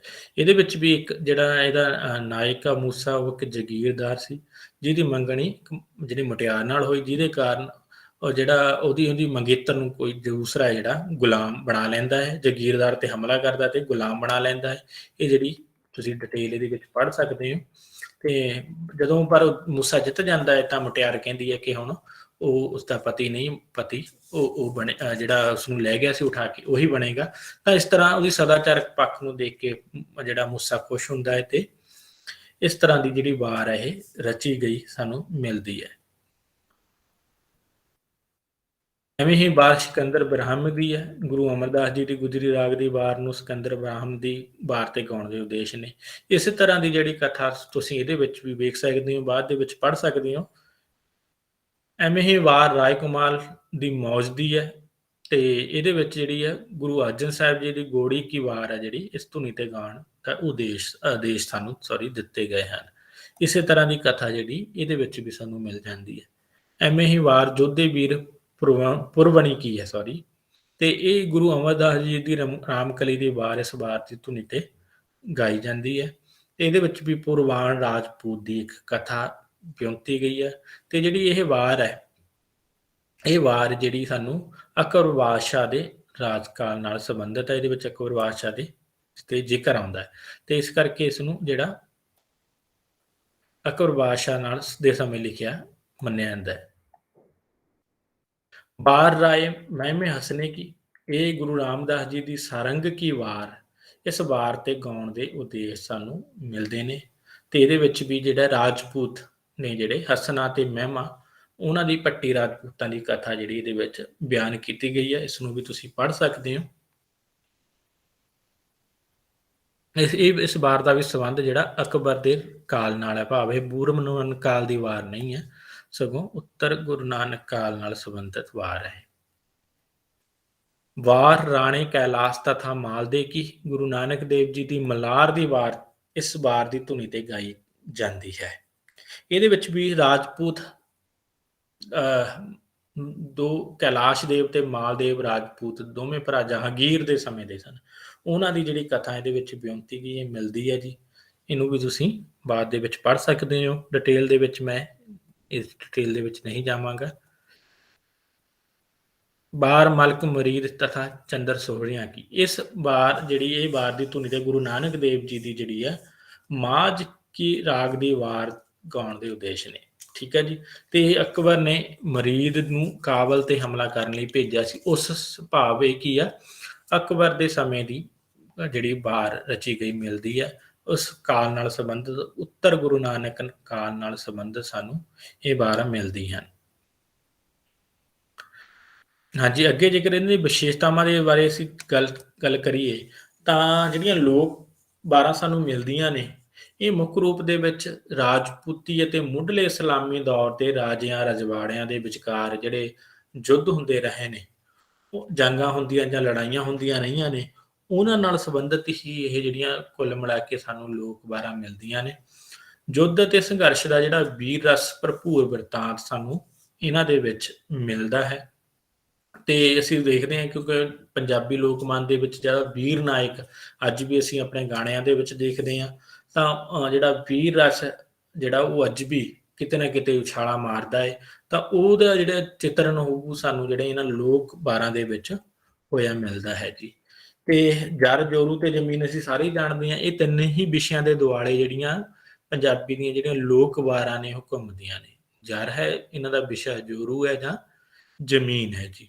ਠੀਕ ਹੈ ਜੀ। ਲਿਖਤੀ ਰੂਪ ਉਪਲਬਧ ਨਹੀਂ ਹੈ, ਲੋਕ ਵਾਰਾਂ ਨੇ। ਭਾਸ਼ਾ ਠੇਠ ਤੇ ਜ਼ੋਰਦਾਰ ਹੈ। ਇਹ ਇਹਨਾਂ ਦੇ ਜਿਹੜੀ ਪੰਜਾਬੀ ਦੀਆਂ ਜਿਹੜੀਆਂ 9 ਲੋਕ ਵਾਰਾਂ ਨੇ ਉਹਨਾਂ ਦੇ ਬਾਰੇ ਸੀ। ਅਗਲਾ ਹੈ ਵਿਸ਼ਾ ਸਾਡਾ ਅਧਿਆਤਮਿਕ ਵਾਰਾਂ ਨਾਲ ਸੰਬੰਧਿਤ। ਤਾਂ ਅਧਿਆਤਮਿਕ ਵਾਰਾਂ ਦੇ ਬਾਰੇ ਅਸੀਂ ਸਾਰੇ ਹੀ ਜਾਣਦੇ ਹਾਂ ਕਿ ਗੁਰੂ ਗ੍ਰੰਥ ਸਾਹਿਬ ਦੇ ਵਿੱਚ ਮਿਲਦੀਆਂ ਹਨ। ਤੇ ਇਸ ਤੋਂ ਇਲਾਵਾ ਭਾਈ ਗੁਰਦਾਸ ਨੇ ਵੀ ਅਧਿਆਤਮਿਕ ਵਾਰਾਂ 39 ਜਾਂ 40, ਇਹ ਵਿਦਵਾਨਾਂ ਦੇ ਵਿੱਚ ਮਤਭੇਦ ਰਿਹਾ ਹੈ, ਤਾਂ ਉਹ ਜਿਹੜੀਆਂ ਸਿਰਜੀਆਂ ਨੇ। ਤੇ ਇਹਨਾਂ ਦੇ ਬਾਰੇ ਵਿੱਚ ਅਸੀਂ ਜੇਕਰ ਗੱਲ ਕਰੀਏ ਤਾਂ ਮਹਾਂਪੁਰਖ, ਨੇਕ ਪੁਰਖ, ਅਕਾਲ ਪੁਰਖ ਨੂੰ ਇਹਨਾਂ ਅਧਿਆਤਮਿਕ ਵਾਰਾਂ ਦਾ ਨਾਇਕ ਬਣਾਇਆ ਗਿਆ। ਇਹਨਾਂ ਵਿਚਲਾ ਜਿਹੜਾ ਨਾਇਕ ਆ ਉਹ ਕੋਈ ਨਾ ਕੋਈ ਜਿਹੜਾ ਨੈਤਿਕ ਜਾਂ ਅਧਿਆਤਮਿਕ ਤੌਰ ਦੇ ਉੱਤੇ ਜਿਹੜਾ ਅਸੀਂ ਕਹਿ ਲਓ ਵੀ ਬ੍ਰਹਮ ਗਿਆਨੀ ਜਾਂ ਬ੍ਰਹਮ ਗਿਆਨੀ ਦੀ ਅਵਸਥਾ ਤੇ ਪਹੁੰਚਿਆ ਹੋਇਆ ਕੋਈ ਜਿਹੜਾ ਯੁੱਗ ਪੁਰਸ਼ ਹੈ। ਅਕਾਲ ਪੁਰਖ ਨਾਲ ਮਿਲਾਪ ਲਈ ਮਨੁੱਖ ਨੂੰ ਅੰਦਰਲੀਆਂ ਰੁਚੀਆਂ, ਜਿਹੜੇ ਸਾਡੇ ਕਾਮ, ਕ੍ਰੋਧ, ਲੋਭ, ਮੋਹ, ਹੰਕਾਰ ਵਰਗੇ ਜਿਹੜੇ ਵਿਕਾਰ ਨੇ ਗੁਰਬਾਣੀ ਦੇ ਵਿੱਚ ਦੱਸੇ ਹੋਏ ਨੇ, ਉਹਨਾਂ ਦਾ ਘਮਸਾਣ ਦਾ ਜਿਹੜਾ ਯੁੱਧ ਹੈ ਉਹ ਚੱਲਦਾ ਹੈ। ਜਿਵੇਂ ਅਸੀਂ ਦੇਖਦੇ ਹਾਂ ਸਥੂਲ ਰੂਪ ਦੇ ਵਿੱਚ ਵੀਰ ਅਸੀਂ ਵਾਰਾਂ ਦੇ ਵਿੱਚ 2 ਧਿਰਾਂ ਨੇ, ਟੱਕਰ ਹੈ, ਤਣਾਅ ਹੈ। ਤੇ ਐਵੇਂ ਹੀ ਮਨੁੱਖ ਦੇ ਅੰਦਰ ਵੀ ਜਿਹੜਾ ਟੱਕਰ ਹੈ ਵਿਚਾਰਾਂ ਦਾ, ਉਹਨਾਂ ਦੀਆਂ ਇੱਛਾਵਾਂ ਦਾ ਅੰਦਰ ਜਿਹੜਾ ਚੱਲਦਾ ਰਹਿੰਦਾ ਹੈ। ਤਾਂ ਉਹਨਾਂ ਨੂੰ ਗੁਰੂ ਸਾਹਿਬਾਨਾਂ ਨੇ ਅੰਦਰਲੇ ਸੂਖਮ ਮਨੁੱਖ ਦੇ ਮਨ ਦੇ ਅੰਦਰਲੀਆਂ ਜਿਹੜੀਆਂ ਇਹ ਟਕਰਾਅ ਨੇ, ਤਣਾਅ ਨੇ, ਉਹਨਾਂ ਨੂੰ ਇਹਨਾਂ ਵਾਰਾਂ ਦੇ ਵਿੱਚ ਪੇਸ਼ ਕੀਤਾ ਹੈ। ਇਸੇ ਕਰਕੇ ਇਹਨਾਂ ਦਾ ਵਾਰਾਂ ਦਾ ਵਿਸ਼ਾ ਜਿਹੜਾ ਸਾਨੂੰ ਸ਼ਾਂਤ ਰਸ ਦੇ ਵਿੱਚ ਮਿਲਦੀਆਂ ਨੇ ਤੇ ਇਸੇ ਤਰ੍ਹਾਂ ਦਾ ਹੀ ਪ੍ਰਭਾਵ ਸਿਰਜਦੀਆਂ ਨੇ। ਤੇ ਗੁਰੂ ਨਾਨਕ ਦੇਵ ਜੀ ਦੀ ਆਸਾ ਦੀ ਵਾਰ ਤੋਂ ਅਧਿਆਤਮਿਕ ਵਾਰਾਂ ਦਾ ਆਰੰਭ ਹੁੰਦਾ ਹੈ। ਤੇ ਇਹਨਾਂ ਦਾ ਸਮਾਂ ਜਿਹੜਾ ਅਧਿਆਤਮਿਕ ਵਾਰਾਂ ਦਾ ਸਾਨੂੰ ਪਤਾ ਹੀ ਹੈ ਕਿ 15ਵੀਂ ਸਦੀ ਤੋਂ ਲੈ ਕੇ ਗੁਰੂ ਨਾਨਕ ਸਾਹਿਬ ਤੋਂ ਸ਼ੁਰੂ ਹੁੰਦਾ ਹੋਇਆ 16ਵੀਂ ਸਦੀ ਦੇ ਆਰੰਭ ਤੱਕ ਕਿਹਾ ਜਾਂਦਾ ਹੈ। ਤਾਂ ਗੁਰਮੁਖ ਤੇ ਮਨਮੁਖ ਦੇ ਸਮਾਜਿਕ ਤੇ ਨੈਤਿਕ ਉਸਾਰ ਵਿਚਲਾ ਪਰਸਪਰ ਸੰਬੰਧ ਇਹਨਾਂ ਵਾਰਾਂ ਦਾ ਕੇਂਦਰ ਬਿੰਦੂ ਸਾਨੂੰ ਮੁੱਖ ਰੂਪ ਦੇ ਵਿੱਚ ਮਿਲਦਾ ਹੈ ਜੀ।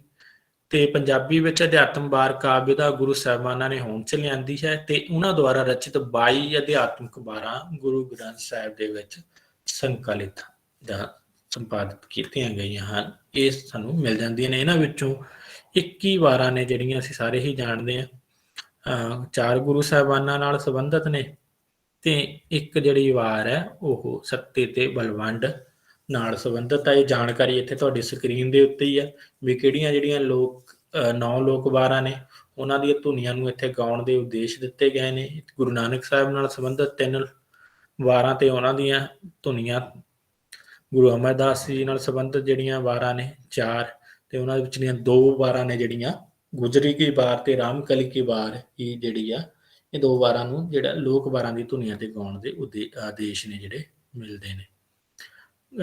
ਗੁਰੂ ਰਾਮਦਾਸ ਜੀ ਦੀਆਂ ਸਭ ਤੋਂ ਵਧੇਰੇ ਅਧਿਆਤਮਿਕ ਵਾਰਾਂ ਉਹਨਾਂ ਨੇ ਰਚੀਆਂ। 8 ਜਿਹੜੀਆਂ 12 ਰਚੀਆਂ, ਉਹਨਾਂ ਵਿੱਚੋਂ 3 ਵਾਰਾਂ ਦੇ ਉੱਤੇ ਸਾਨੂੰ ਮਿਲਦੇ ਨੇ ਬਿਡਹੰਸ, ਸਾਰੰਗ ਤੇ ਕਾਨੜੇ ਕੀ। ਇਹ ਵੈਸੇ ਆਪਾਂ ਗੁਰਮਤਿ ਵਾਲੇ ਭਾਗ ਦੇ ਵਿੱਚ ਕੁਝ ਕਰਕੇ ਆਏ ਸੀ ਹਿੱਸਾ। ਗੁਰੂ ਅਰਜਨ ਦੇਵ ਜੀ ਦੀਆਂ ਜਿਹੜੀਆਂ 6 ਵਾਰਾਂ ਨੇ, ਉਹਨਾਂ ਦੇ ਵਿੱਚ ਸਿਰਫ ਗੌੜੀ ਕੀ ਵਾਰ ਹੈ ਜਿਹੜੀ, ਉਹਨਾਂ ਤੇ ਹੀ ਜਿਹੜੀ ਰਾਏ ਕਮਾਲ ਮੌਜੂਦੀ ਲੋਕ ਵਾਰ ਦੀ ਧੁਨੀ ਤੇ ਗਾਉਣ ਦੇ ਜਿਹੜੇ ਸਾਨੂੰ ਆਦੇਸ਼ ਮਿਲਦੇ ਹਨ, ਬਾਕੀ ਜਿਹੜੇ ਆ ਨਹੀਂ ਮਿਲਦੇ। ਤਾਂ ਇੱਕ ਸੱਤੇ ਬਲਵੰਡ ਰਾਮਕਲੀ ਦੀ ਰਾਗ ਦੇ ਵਿੱਚ ਸਾਨੂੰ ਮਿਲਦੀ ਹੈ ਰਾਮਕਲੀ ਦੀ ਵਾਰ ਜਾਂ ਰਾਮਕਲੀ ਕੀ ਵਾਰ। ਇਹ ਜਿਹੜੀਆਂ ਵਾਰਾਂ ਨੇ ਸਾਨੂੰ ਮਿਲਦੀਆਂ ਨੇ। ਇਹਨਾਂ ਤੋਂ ਇਲਾਵਾ ਭਾਈ ਗੁਰਦਾਸ ਦੀਆਂ ਵਾਰਾਂ ਵੀ ਨੇ, ਜਿਨ੍ਹਾਂ ਨੂੰ ਅਸੀਂ ਗਿਣਤੀ ਦੇ ਵਿੱਚ 39 ਮੰਨਿਆ ਹੈ। ਬਹੁਤੇ ਵਿਦਵਾਨਾਂ ਨੇ ਇਹਨਾਂ ਦੀ ਗਿਣਤੀ ਆ ਜਿਹੜੀ 39 ਮੰਨੀ ਹੈ, ਤੇ 40 ਕਿਸੇ ਹੋਰ ਗੁਰਦਾਸ, ਭਾਈ ਗੁਰਦਾਸ ਦੀ ਵਾਰ 40ਵੀਂ ਵਾਰ ਮੰਨੀ ਗਈ ਹੈ। ਤਾਂ ਇਹ ਜਿਹੜੀਆਂ ਅਧਿਆਤਮਿਕ ਵਾਰਾਂ ਦੇ ਬਾਰੇ ਇੱਥੇ ਕੁਝ ਜਿਹੜੀ ਚਰਚਾ ਸੀ। ਅੱਗੇ ਹੈਗੀਆਂ ਨੇ ਮੱਧਕਾਲ ਦੀਆਂ ਵੀਰ ਰਸੀ ਵਾਰਾਂ। ਮੱਧਕਾਲ ਦੀਆਂ ਵੀਰ ਰਸੀ ਵਾਰਾਂ ਦੇ ਵਿੱਚੋਂ ਚੰਡੀ ਦੀ ਵਾਰ ਜਿਹੜੀ ਸਭ ਤੋਂ ਵੱਧ ਪ੍ਰਸਿੱਧ ਹੈ ਪੰਜਾਬੀ ਦੇ ਵਿੱਚ, ਤੇ ਇਹਨਾਂ ਦੇ ਕਰਤਾ ਦੇ ਬਾਰੇ ਸਾਨੂੰ ਪਤਾ ਹੀ ਹੈ ਕਿ ਗੁਰੂ ਗੋਬਿੰਦ ਸਿੰਘ ਜੀ ਦੀ ਰਚਨਾ ਮੰਨੀ ਜਾਂਦੀ ਹੈ। ਇਹਦੇ ਬਾਰੇ ਵੀ ਵਿਵਾਦ ਹੈ, ਕਿਉਂਕਿ ਇਹ ਵਾਰ ਹੈ ਜਿਹੜੀ ਚੰਡੀ ਦੀ ਵਾਰ 10ਵੇਂ ਗ੍ਰੰਥ ਸਾਹਿਬ ਦੇ ਵਿੱਚੋਂ ਹਿੱਸਾ ਹੈ, 10ਵੇਂ ਗ੍ਰੰਥ ਦੇ ਵਿੱਚ ਮਿਲਦੀ ਹੈ, ਤੇ ਵਾਰ ਦੁਰਗਾ ਕੀ ਜਾਂ ਵਾਰ ਸ਼੍ਰੀ ਭਗਵਤੀ ਜੀ ਕੀ ਸਿਰਲੇਖ ਹੇਠ ਮਿਲਦੀ ਹੈ। ਤੇ 10ਵੇਂ ਗ੍ਰੰਥ ਦੇ ਕਰਤੇ ਬਾਰੇ ਜਾਂ ਕਰਤੱਵ ਬਾਰੇ ਜਿਹੜਾ ਕਾਫੀ ਮਤਭੇਦ ਚੱਲਦਾ ਆ ਰਿਹਾ ਹੈ। ਕਈ ਵਿਦਵਾਨ ਪੂਰੇ ਦੇ ਪੂਰੇ 10ਵੇਂ ਗ੍ਰੰਥ ਨੂੰ ਰੱਦ ਕਰਦੇ ਨੇ ਤੇ ਗੁਰੂ ਗ੍ਰੰਥ ਸਾਹਿਬ ਦੀ ਰਚਨਾ ਨਹੀਂ ਮੰਨਦੇ। ਕੁਝ ਵਿਦਵਾਨ ਨੇ ਕੁਝ ਰਚਨਾਵਾਂ ਨੂੰ, ਕੁਝ ਹਿੱਸੇ ਨੂੰ ਗੁਰੂ ਗੋਬਿੰਦ ਸਿੰਘ ਜੀ ਦਾ ਮੰਨਦੇ ਨੇ, ਬਾਕੀ ਦਾ ਨਹੀਂ। ਚਲੋ ਇਹ ਦੂਸਰਾ ਵਿਸ਼ਾ, ਇਸ ਪਾਸੇ ਨਹੀਂ ਅਸੀਂ ਜਾਂਦੇ। ਤਾਂ ਹਾਲ ਦੀ ਘੜੀ ਗੁਰੂ ਗੋਬਿੰਦ ਸਿੰਘ ਜੀ ਨਾਲ ਸੰਬੰਧਿਤ ਵਾਰ ਦੁਰਗਾ ਕੀ ਜਾਂ ਚੰਡੀ ਦੀ ਵਾਰ ਮਿਲਦੀ ਹੈ, ਤੇ 10ਵੇਂ ਗ੍ਰੰਥ ਦੇ ਵਿੱਚ ਇਹ ਸਾਨੂੰ ਮੂਲ ਰੂਪ ਦੇ ਵਿੱਚ ਮਿਲਦੀ ਹੈ। ਇਸ ਵਾਰ ਦਾ ਜਿਹੜਾ ਵਿਸ਼ਾ ਹੈ ਉਹ ਸੰਸਕ੍ਰਿਤ ਦੀ ਰਚਨਾ ਮਾਰਕੰਡੇ ਪੁਰਾਣ ਦੇ ਵਿੱਚੋਂ ਲਿਆ ਗਿਆ ਹੈ। ਅੱਗੇ ਵੀ ਮਾਰਕੰਡੇ ਪੁਰਾਣ ਦੇ ਕਿਹੜੇ ਭਾਗ ਦੇ ਵਿੱਚੋਂ ਲਿਆ ਗਿਆ? ਦੇਵੀ ਮਹਾਤਮਯ। ਇਹ ਧਿਆਨ ਦੇ ਵਿੱਚ ਰੱਖਣ ਵਾਲੀ ਗੱਲ ਹੈ। ਦੇਵੀ ਮਹਾਤਮਯ ਅੱਗੇ ਇਹਦਾ ਇੱਕ ਭਾਗ ਹੈ ਮਾਰਕੰਡੇ ਪੁਰਾਣ ਦਾ, ਉਹਦੇ ਵਿੱਚ ਜਿਹੜੀ ਹੈ ਦੇਵਤਿਆਂ ਤੇ ਦੈਂਤਾਂ ਵਿਚਲੇ ਯੁੱਧ ਦਾ ਜਿਹੜਾ ਵਰਣਨ ਹੈ, ਉਹਨੇ ਕੁਝ ਘਟਨਾਵਾਂ ਲੈ ਕੇ ਜਿਹੜੀ ਆ ਇਹਦੇ ਕਰਤਾ ਨੇ ਗੁਰੂ ਗੋਬਿੰਦ ਸਿੰਘ ਨੇ ਜਿਹੜੀ ਇਹ ਵੀਰ ਰਸੀ ਸ਼ਾਹਕਾਰ ਵਾਰ ਹੈ ਜਿਹੜੀ ਰਚਨਾ ਕੀਤੀ ਹੈ। ਇਸ ਵਾਰ ਦੇ ਕੁੱਲ ਮਿਲਾ ਕੇ ਸਾਨੂੰ 55 ਬੰਦ ਮਿਲਦੇ ਹਨ। 55 ਬੰਦ ਮਿਲਦੇ ਨੇ, ਤੇ ਇਹਨਾਂ ਵਿੱਚੋਂ 54 ਪੌੜੀਆਂ ਹਨ ਤੇ ਇੱਕ ਦੋਹਰਾ ਮਿਲਦਾ ਹੈ। ਕੁੱਲ ਮਿਲਾ ਕੇ 54 ਪੌੜੀਆਂ ਨੇ। ਪੌੜੀਆਂ ਦੇ ਬਾਰੇ ਸਾਨੂੰ ਪਤਾ ਹੀ ਹੈ। ਜੇਕਰ ਅਸੀਂ ਇਹਨੂੰ ਪਰਿਭਾਸ਼ਿਤ ਕਰਨਾ ਹੋਵੇ, ਪੌੜੀ ਜਿਵੇਂ ਅਸੀਂ ਛੱਤ ਤੇ ਚੜ੍ਹਦੇ ਹਾਂ ਤਾਂ ਉਸ ਪੌੜੀ ਦੇ ਸਮਾਨ ਹੀ ਇਹਦੇ ਵਿੱਚ ਅਸੀਂ ਦੇਖਦੇ ਹਾਂ ਵਿਸ਼ੇ ਦਾ ਪ੍ਰਗਟਾ ਹੁੰਦਾ। ਤਾਂ ਹਰੇਕ ਬੰਦ ਦੇ ਨਾਲ ਜਿਹੜਾ ਇਹਦੇ ਵਿਚਲਾ ਵਿਸ਼ਾ ਪ੍ਰਚੰਡ ਹੁੰਦਾ ਚਲਾ ਜਾਂਦਾ ਹੈ। ਇਸੇ ਕਰਕੇ ਪੌੜੀਆਂ ਜਿਹੜੀਆਂ ਨੇ ਇਹਦੇ ਲਈ ਰਾਖਵੀਂ ਰੱਖੀ ਹੋਈ ਇੱਕ ਤਰ੍ਹਾਂ ਦੀ ਇਸ ਕਾਵਿ ਰੂਪ ਨੂੰ। ਤਾਂ ਇਸ ਵਾਰ ਦੀ ਜਿਹੜੀ ਸਿਰਜਣਾ ਸਰਖੰਡੀ ਤੇ ਨਿਸ਼ਾਨੀ ਛੰਦ ਦੇ ਵਿੱਚ ਹੋਈ। ਦੋਵੇਂ ਜਿਹੜੀਆਂ ਸਰਖੰਡੀ ਤੇ ਨਿਸ਼ਾਨੀ ਛੰਦ ਦੀ ਜਿਹੜੀ ਵਰਤੋਂ ਇਸ ਵਾਰ ਦੇ ਵਿੱਚ ਕੀਤੀ ਗਈ ਹੈ।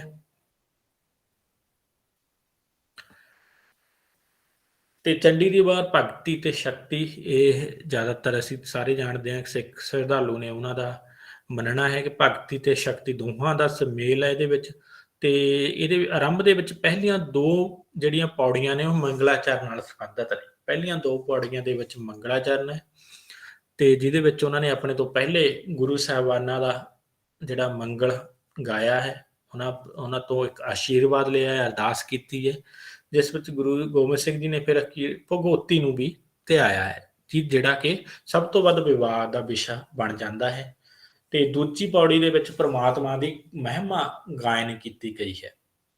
ਜਿਹੜੀ ਦੂਜੀ ਪੌੜੀ ਹੈ ਉਹ 'ਚ ਪ੍ਰਮਾਤਮਾ ਦੀ ਮਹਿਮਾ ਗਾਇਨ ਸਾਨੂੰ ਕੀਤੀ ਮਿਲਦੀ ਹੈ, ਜਿਹਦੇ ਵਿੱਚ 14 ਤਮਕ ਮਨਾਉਣ ਦੀ ਗੱਲ ਆਉਂਦੀ ਹੈ, ਵਾਦ ਵਿਵਾਦ ਦੀ ਗੱਲ ਆਉਂਦੀ ਹੈ। 2 ਰਾਕਸ਼ ਨੇ ਜਿਹੜੇ ਮਹਿਕਾਸੁਰ ਤੇ ਨਿਸ਼ੰਭ, ਉਹਨਾਂ ਦੀ ਗੱਲ ਆਉਂਦੀ ਹੈ। ਇਹਨਾਂ ਦੇ ਵਿੱਚ ਭਾਵ ਕਾਰਨ ਹੈ ਜਿਹੜਾ ਇਸ ਪੌੜੀ ਦੇ ਵਿੱਚ ਅਗਲੀਆਂ ਪੌੜੀਆਂ ਦੇ ਵਿੱਚ ਪੇਸ਼ ਕਰ ਦਿੱਤਾ ਜਾਂਦਾ।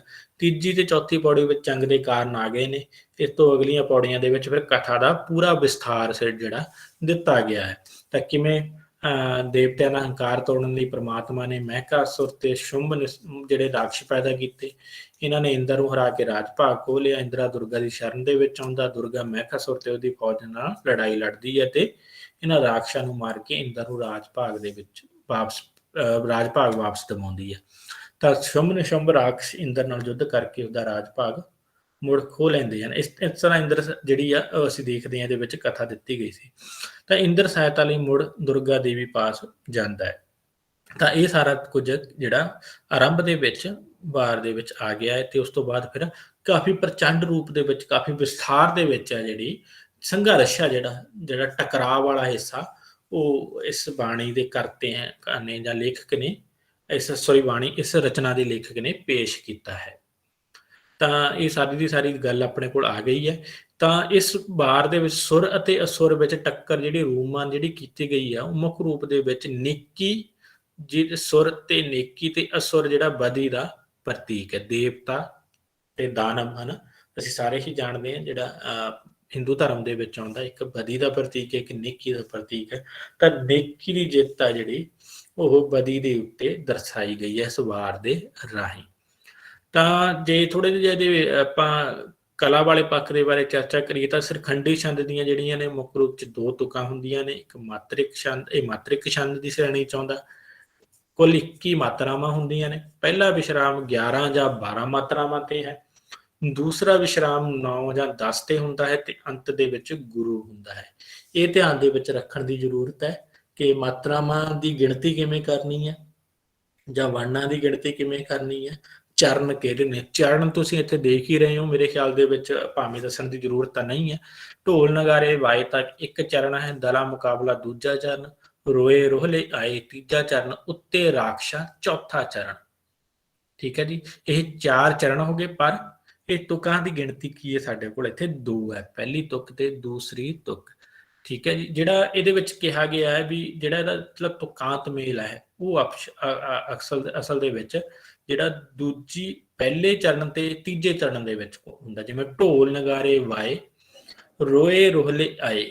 ਆਏ ਤੇ ਵਾਏ ਦਾ ਹੀ ਇੱਥੇ ਤੁਕਾਂਤ ਮੇਲ ਭਾਵ ਪਹਿਲੀ ਤੇ ਜਿਹੜੀ ਤੀਜੀ ਜਿਹੜੀ ਚਰਨ ਹੈ, ਪਹਿਲਾ ਤੇ ਤੀਜਾ ਚਰਨ ਹੈ ਜਿਹੜਾ ਉਹਦੇ ਵਿੱਚ ਸਾਨੂੰ ਜਿਹੜਾ ਇਹਦੇ ਵਿੱਚ ਤੁਕਾਂਤ ਮੇਲ ਮਿਲਦਾ। ਇਹ ਸਿਰਖੰਡੀ ਛੰਦ ਦੀ ਨਿਸ਼ਾਨੀ ਹੈ। ਜੇ ਕਈ ਵਾਰ ਐਗਜ਼ਾਮ ਦੇ ਵਿੱਚ ਇਸ ਤਰ੍ਹਾਂ ਦਾ ਸਵਾਲ ਵੀ ਆ ਸਕਦਾ ਹੈ ਵੀ ਇਹ ਦੱਸੋ ਕਿਸ ਛੰਦ ਦੀ ਜਿਹੜੀ ਨਿਸ਼ਾਨੀ ਹੈ ਵਾਰ ਕਾਵਿ ਦੇ ਵਿੱਚੋਂ, ਤਾਂ ਇਸ ਨੂੰ ਤੁਸੀਂ ਪਹਿਚਾਨਣਾ ਹੋਏਗਾ। ਤੇ ਅੰਤ ਦੇ ਵਿੱਚ ਗੁਰੂ ਹੈ, ਕੰਨਾ ਹੈ। ਕੰਨਾ ਜਿਹੜਾ ਗੁਰੂ ਦਾ ਸੂਚਕ ਹੈ, ਸੰਕੇਤ ਹੈ ਗੁਰੂ ਮਾਤਰਾ ਦਾ। ਲਘੂ ਤੇ ਗੁਰੂ ਦੇ ਬਾਰੇ ਵੀ ਸਾਨੂੰ ਧਿਆਨ ਹੀ ਹੈ ਇਸ ਗੱਲ ਦਾ। ਅਗਲੀ ਨਿਸ਼ਾਨੀ ਛੰਦ ਦੀ ਇੱਥੇ ਇੱਕ ਮੈਂ ਉਦਾਹਰਨ ਦਿੱਤੀ ਹੈ ਤੇ ਇਹ ਵੀ ਮਾਤ੍ਰਿਕ ਛੰਦ ਹੈ। ਇਹਦੇ ਵਿੱਚ 4 ਚਰਨ ਹੁੰਦੇ ਨੇ ਤੇ ਹਰ ਚਰਨ ਦੇ ਵਿੱਚ 28 ਮਾਤਰਾਵਾਂ ਹੁੰਦੀਆਂ ਨੇ। ਪਹਿਲਾ ਵਿਸ਼ਰਾਮ ਜਿਹੜਾ ਉਹ 16 ਅਤੇ ਦੂਜਾ 12 ਮਾਤਰਾਵਾਂ ਤੇ ਹੁੰਦਾ ਤੇ ਅੰਤ ਗੁਰੂ ਤੇ ਹੁੰਦਾ। ਇਹ ਚਰਨ ਲਿਖਿਆ ਗਿਆ, ਇਸ ਨੂੰ ਅਸੀਂ ਤੁਕ ਲਿਖਾਂਗੇ।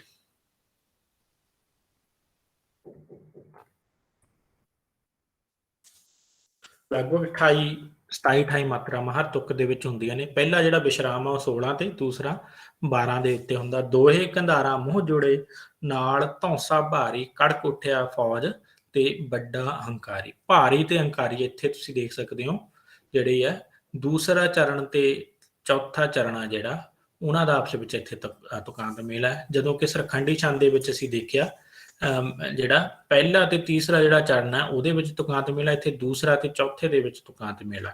ਤੇ ਗੁਰੂ ਗੋਬਿੰਦ ਸਿੰਘ ਨੇ ਜਿਹੜੀ ਇਹ ਵਾਰ ਜੇਕਰ ਲਿਖੀ ਹੈ, ਜੇ ਕਰਤਾ ਨੇ ਉਹ, ਤਾਂ ਉਹਨਾਂ ਦੇ ਜਿਹੜੀ ਇਹਦੇ ਵਿੱਚ ਜ਼ਿਆਦਾਤਰ ਸਿਰਖੰਡੀ ਛੰਦ ਦੀ ਵਧੇਰੇ ਵਰਤੋਂ ਕੀਤੀ ਹੈ।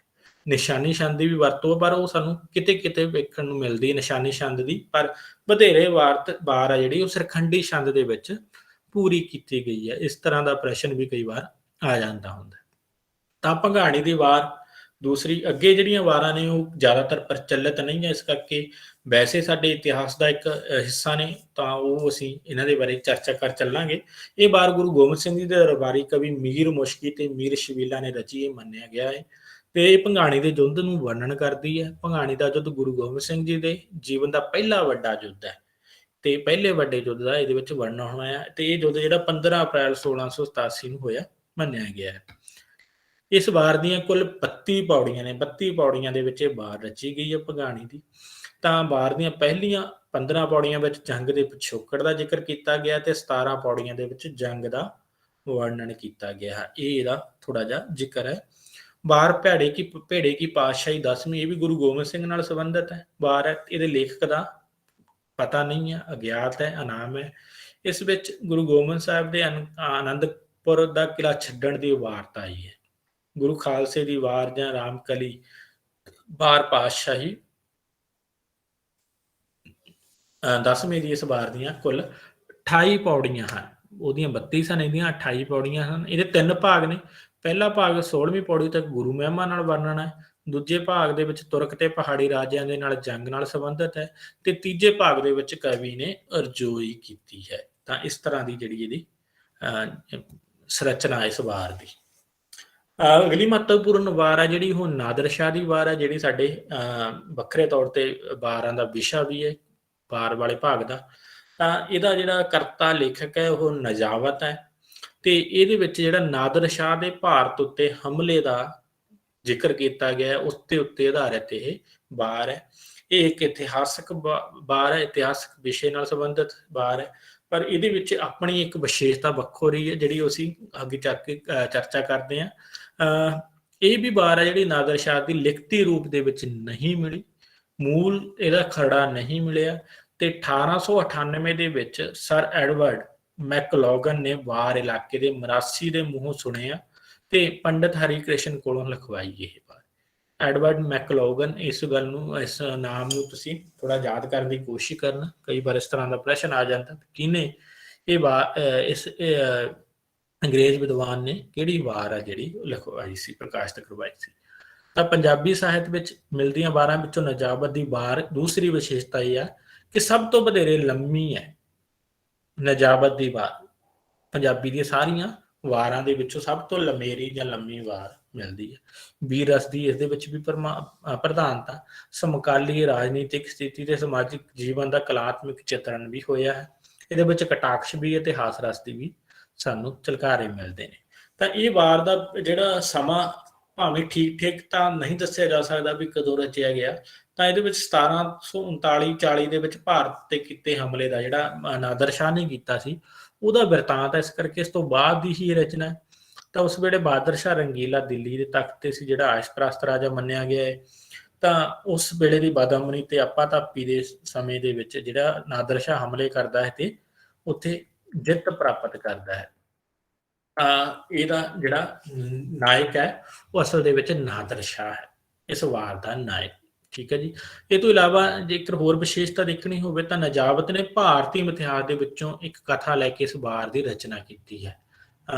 ਭਾਵ ਜਿਹੜਾ ਦਾ ਆਰੰਭ ਹੈ ਵਾਰ ਦਾ, ਇਹ ਗੱਲ ਧਿਆਨ ਦੇ ਵਿੱਚ ਰੱਖਣ ਦੀ ਹੈ, ਉਹ ਭਾਰਤੀ ਇਤਿਹਾਸ ਦੇ ਵਿੱਚੋਂ ਪਾਤਰ ਲਏ ਨੇ ਕਲ ਤੇ ਨਾਰਦ।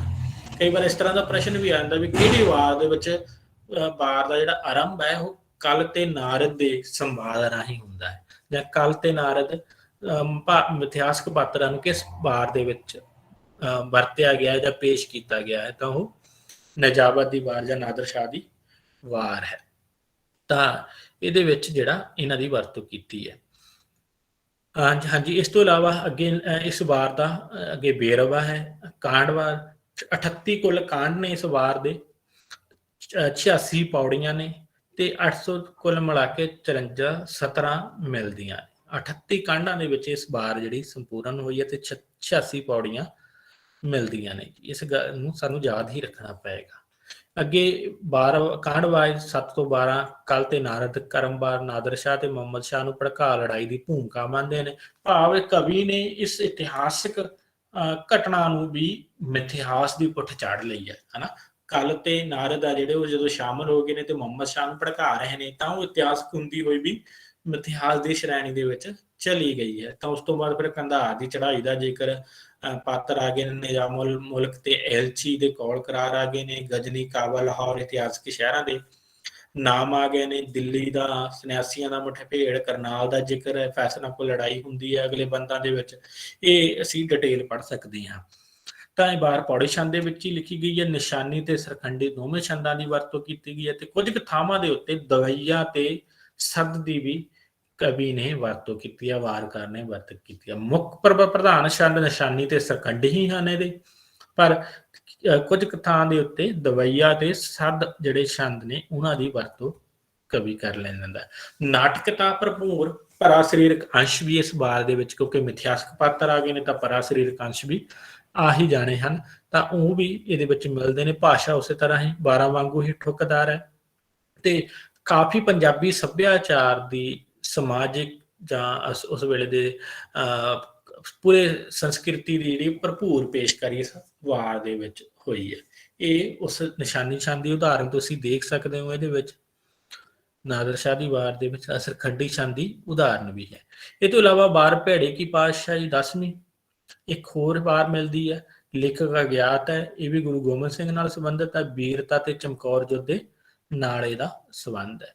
ਇਹ ਤੋਂ ਇਲਾਵਾ ਕਾਨ ਭਗਤੀ ਦੀ ਵਾਰ ਹੈ, ਮਿਥਿਹਾਸਕ ਵਾਰ ਹੈ, ਇੱਕ ਮਿਥਿਹਾਸ ਦੇ ਵਿਸ਼ੇ ਨਾਲ ਸੰਬੰਧਿਤ।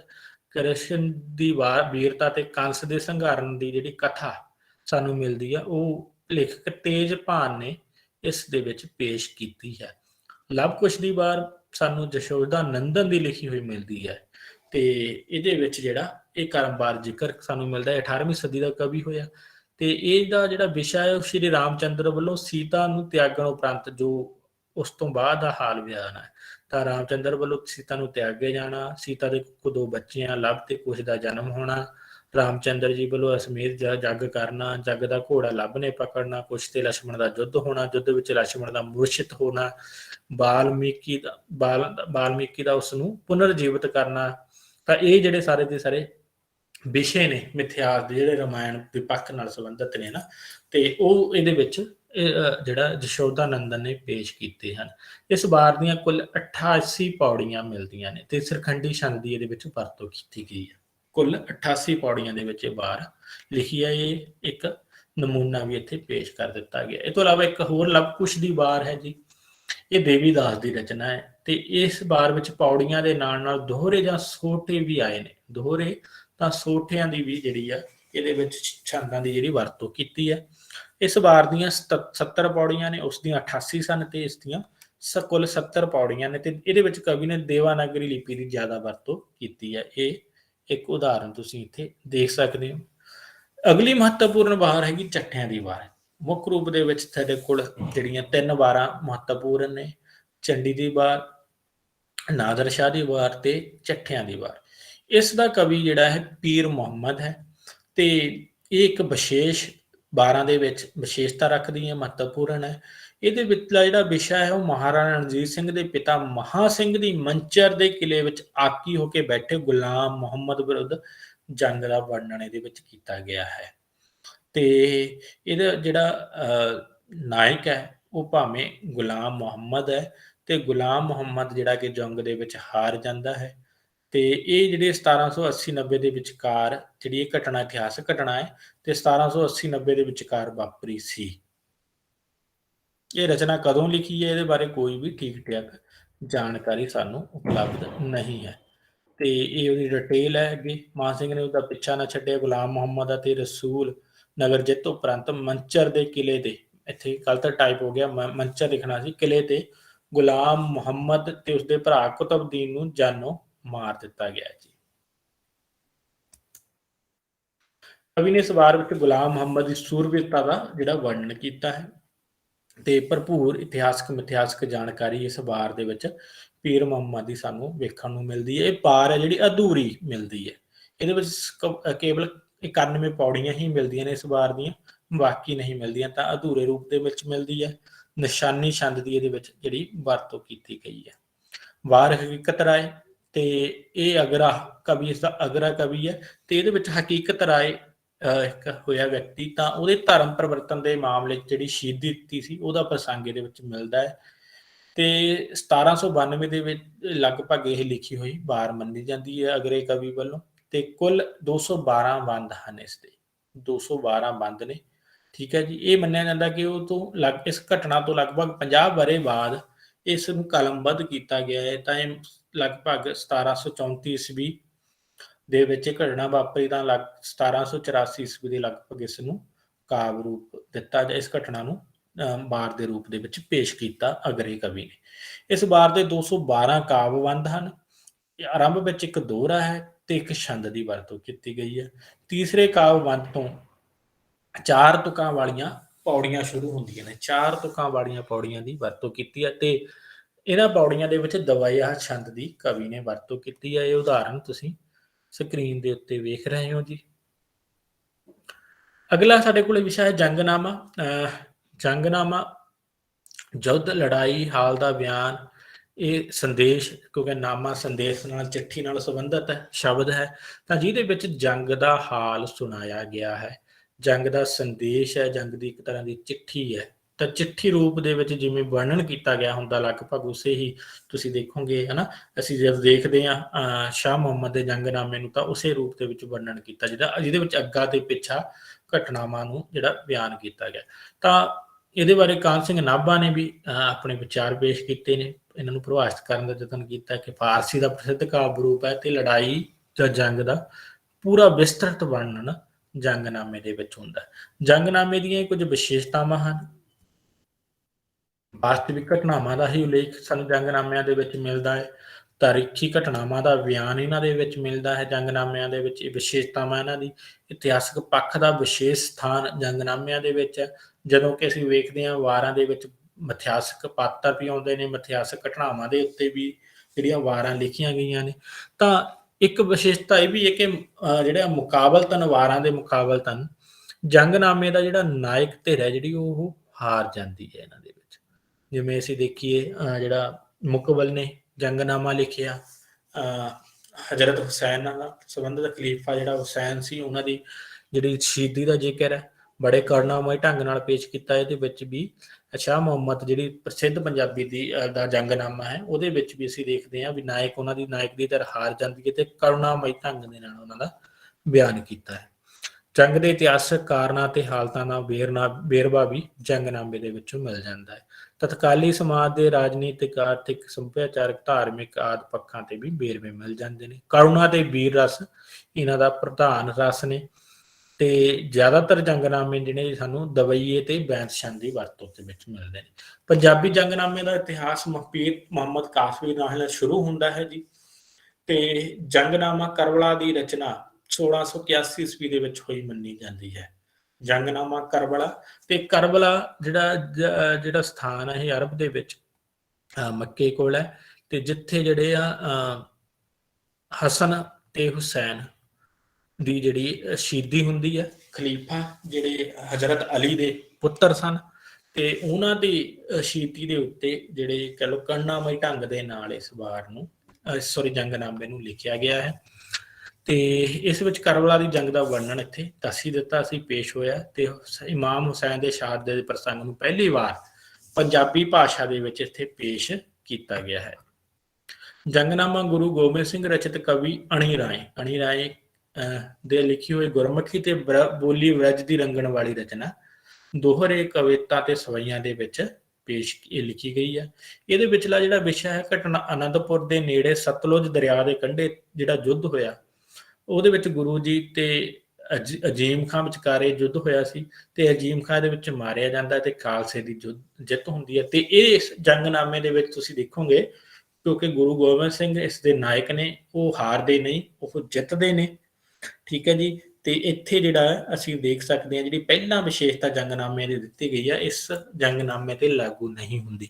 ਤਾਂ ਉਹ ਜਿਹੜੀਆਂ ਵਿਸ਼ੇਸ਼ਤਾਵਾਂ ਨੇ ਵੀ ਹਾਰ ਜਾਂਦਾ ਹੀ ਹੈ ਕਵੀ ਦਾ ਧਿਰ ਜਾਂ ਨਾਇਕ ਧਿਰ, ਉਹ ਜ਼ਰੂਰੀ ਨਹੀਂ ਹੈ ਕਿ ਹਾਰ ਹੀ, ਪਰ ਜਿਹੜੀਆਂ ਮਕਬੂਲ ਹੋਏ ਜੰਗਨਾਮੇ ਨੇ ਉਹ ਅਸੀਂ ਦੇਖਦੇ ਹਾਂ ਕਿ ਉਹ ਜਿਹੜੀ ਧਿਰਾਂ ਜਿਹੜੀਆਂ ਹਾਰ ਗਈਆਂ ਨੇ ਨਾਇਕ ਧਿਰ ਵਾਲੀਆਂ ਉਹ ਵਧੇਰੇ ਮਕਬੂਲ ਹੋਏ ਨੇ। ਜੰਗਨਾਮਾ ਹੁਸੈਨ ਦਾ ਇੱਕ ਹੋਰ ਮਿਲਦਾ ਹੈ ਸਾਡੇ ਕੋਲ ਤੇ ਇਹ ਰੁਕਨਦੀਨ ਲਾਹੌਰੀ ਦੁਆਰਾ ਰਚਿਤ ਮਿਲਦਾ ਹੈ।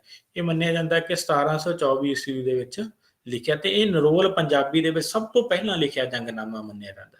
ਹਾਲਾਂਕਿ ਉਹ ਜਿਹੜਾ ਪਹਿਲਾਂ ਅਸੀਂ ਦੇਖਿਆ ਜਾਂ ਜੰਗਨਾਮਾ ਕਵੀ ਜਿਹੜਾ ਅਣੀ ਰਾਏ ਨੇ ਲਿਖਿਆ ਗੁਰੂ ਗੋਬਿੰਦ ਸਿੰਘ ਦਾ, ਇਹ ਪਹਿਲਾਂ ਲਿਖੇ ਗਏ ਨੇ ਇਹਨਾਂ ਤੋਂ, ਪਰ ਉਹਨਾਂ ਦੇ ਵਿੱਚ ਜਿਹੜਾ ਜ਼ਿਆਦਾਤਰ ਸਾਨੂੰ ਦੇਖਦੇ ਜਿਵੇਂ ਇਹ 'ਚ ਬ੍ਰਜੀ ਰੰਗਣ ਆ ਉਹਦੇ ਵਿੱਚ ਫਾਰਸੀ ਰੰਗ ਜ਼ਿਆਦਾ ਹੈ ਤੇ ਪੰਜਾਬੀ ਦੇ ਵਿੱਚ ਨਹੀਂ ਮਿਲਦਾ। ਇਹ ਸਾਨੂੰ ਪੰਜਾਬੀ ਦੇ ਵਿੱਚ ਪਹਿਲੀ ਵਾਰ ਮਿਲਦਾ ਹੈ। ਜੰਗਨਾਮਾ ਇਮਾਮ ਹੁਸੈਨ ਰਚਿਤ ਮੁਕਬਲ, ਇਹ ਮਹੱਤਵਪੂਰਨ ਜੰਗਨਾਮਾ ਹੈ।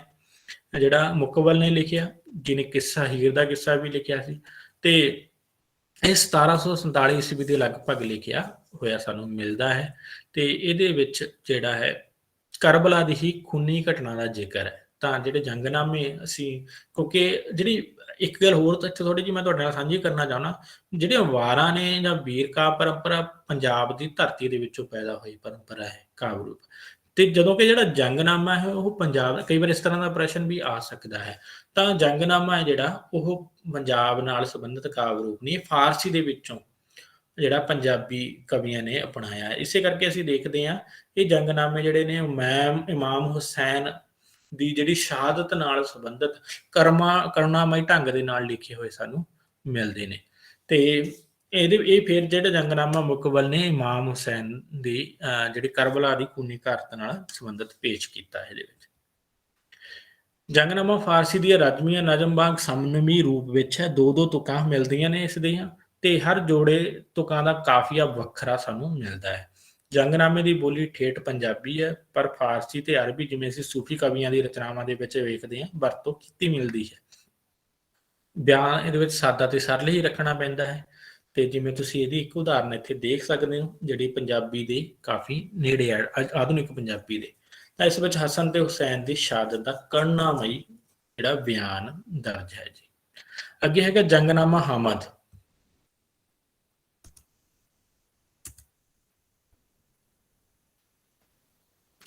ਹਾਂਜੀ, ਇਹ ਜੰਗਨਾਮਾ ਹਾਮਦ ਇਹਨੇ ਵੀ ਇਮਾਮ ਹਸਨ ਤੇ ਹੁਸੈਨ ਦੋਹਾਂ ਦੀ ਸ਼ਹਾਦਤ ਦਾ ਕਿੱਸਾ ਜਾਂ ਜੰਗਨਾਮਾ ਇਹ ਲਿਖਿਆ। ਅੱਗੇ ਹਰੀ ਸਿੰਘ ਨਲੂਆ, ਜਿਹਨੂੰ ਵਾਰ ਵੀ ਕਹਿ ਦਿੱਤਾ ਜਾਂਦਾ, ਇਸੇ ਨਾਮ ਹੇਠ ਦਰਜ ਹੈ। ਇਹ ਕਾਦਰ ਯਾਰ ਦੀ ਕਿਰਤ ਹੈ, ਤੇ ਇਹਦੀ ਜਿਹੜੀ ਰਚਨਾ ਹੈ ਜਮਰੂਦ ਦੀ ਜਿਹੜੀ ਲੜਾਈ ਹਰੀ ਸਿੰਘ ਨਲੂਏ ਨੇ ਲੜੀ ਸੀ ਉਹਦੇ ਨਾਲ ਸੰਬੰਧਿਤ ਹੈ। ਤੇ ਕਵੀ ਦੀ ਜਿਹੜੀ ਸ਼ਰਧਾ ਕਾਦਰ ਯਾਰ ਨਾਲ ਸੰਬੰਧਿਤ ਹੈ, ਕਾਦਰ ਯਾਰ ਦੀ ਜਿਹੜੀ ਸ਼ਰਧਾ ਹਰੀ ਸਿੰਘ ਨਲੂਏ ਨਾਲ ਸੰਬੰਧਿਤ ਹੈ, ਤੇ ਉਹਦਾ ਨਾਇਕ ਹੈ ਇਸ ਜੰਗਨਾਮੇ ਦਾ। ਤੇ ਇਸ ਨੂੰ ਬੜੇ ਹੀ ਇਸੇ ਲਈ ਉਸਨੇ ਭਾਵਮਈ ਸ਼ਰਧਾ ਦੇ ਵਿੱਚ ਜਿਹੜਾ ਪੇਸ਼ ਕੀਤਾ ਹੈ। ਇਹਦੀ ਜਿਹੜੀ ਬੋਲੀ ਆ ਜਿਹੜੀ ਉਹ ਸਰਲ ਤੇ ਠੇਠ ਹੈ, ਉਹ ਸਾਰੀਆਂ ਜਿਹੜੀਆਂ ਵਿਸ਼ੇਸ਼ਤਾਵਾਂ ਨੇ ਜੰਗਨਾਮੇ ਦੇ ਵਾਰਾਂ ਦੇ ਵਿੱਚ ਸਾਂਝੇ ਰੂਪ ਦੇ ਵਿੱਚ ਲਾਗੂ ਹੁੰਦੀਆਂ ਨੇ। ਤੇ ਫੌਜੀ ਤੇ ਫਾਰਸੀ ਸ਼ਬਦਾਵਲੀ ਦੀ ਕਵੀ ਨੇ ਖੁੱਲ੍ਹ ਕੇ ਇਹਦੇ ਵਿੱਚ ਵਰਤੋਂ ਕੀਤੀ ਮੰਨੀ ਹੈ। ਕੁੱਲ 30 ਚੌਤੁਕੀਏ ਬੰਦਾਂ ਦੀ ਇਹ ਜੰਗਨਾਮਾ ਬੈਂਤਾਂ ਦੇ ਵਿੱਚ ਹੈ। ਕੁੱਲ 30 ਚੌਤੁਕੀਏ ਬੰਦ ਜਿਹੜੇ ਨੇ ਮਿਲਦੇ ਨੇ ਤੇ ਬੈਂਤ ਦੇ ਵਿੱਚ ਮਿਲਦੇ ਨੇ, ਤੇ ਹਰ ਬੈਂਤ ਦੀਆਂ 4-4 ਤੁਕਾਂ ਨੇ ਜਿਹੜੀਆਂ ਆਮ ਤੌਰ ਦੇ ਉੱਤੇ ਹੁੰਦੀਆਂ ਨੇ। ਕਵੀ ਮਟਕਰਾਏ, ਤੇ ਇਹਨੇ ਜਿਹੜਾ ਜੰਗਨਾਮਾ ਜਿਹੜਾ ਕੇਂਦਰੀ ਪੰਜਾਬੀ ਦੇ ਵਿੱਚ ਜਿਹੜਾ ਲਿਖਿਆ, ਉਹਦੇ ਵਿੱਚ ਜਿਹੜਾ ਸ਼ਾਹ ਮੁਹੰਮਦ ਨੇ ਸਿੰਘਾਂ ਤੇ ਫਿਰੰਗੀਆਂ ਜਿਹੜਾ ਜੰਗਨਾਮਾ ਲਿਖਿਆ ਸੀ, ਉਸ ਤੋਂ ਪਹਿਲਾਂ ਮਟਕਰਾਏ ਨੇ ਇਸ ਵਿਸ਼ੇ ਦੇ ਉੱਤੇ ਹੱਥ ਅਜਮਾਇਆ।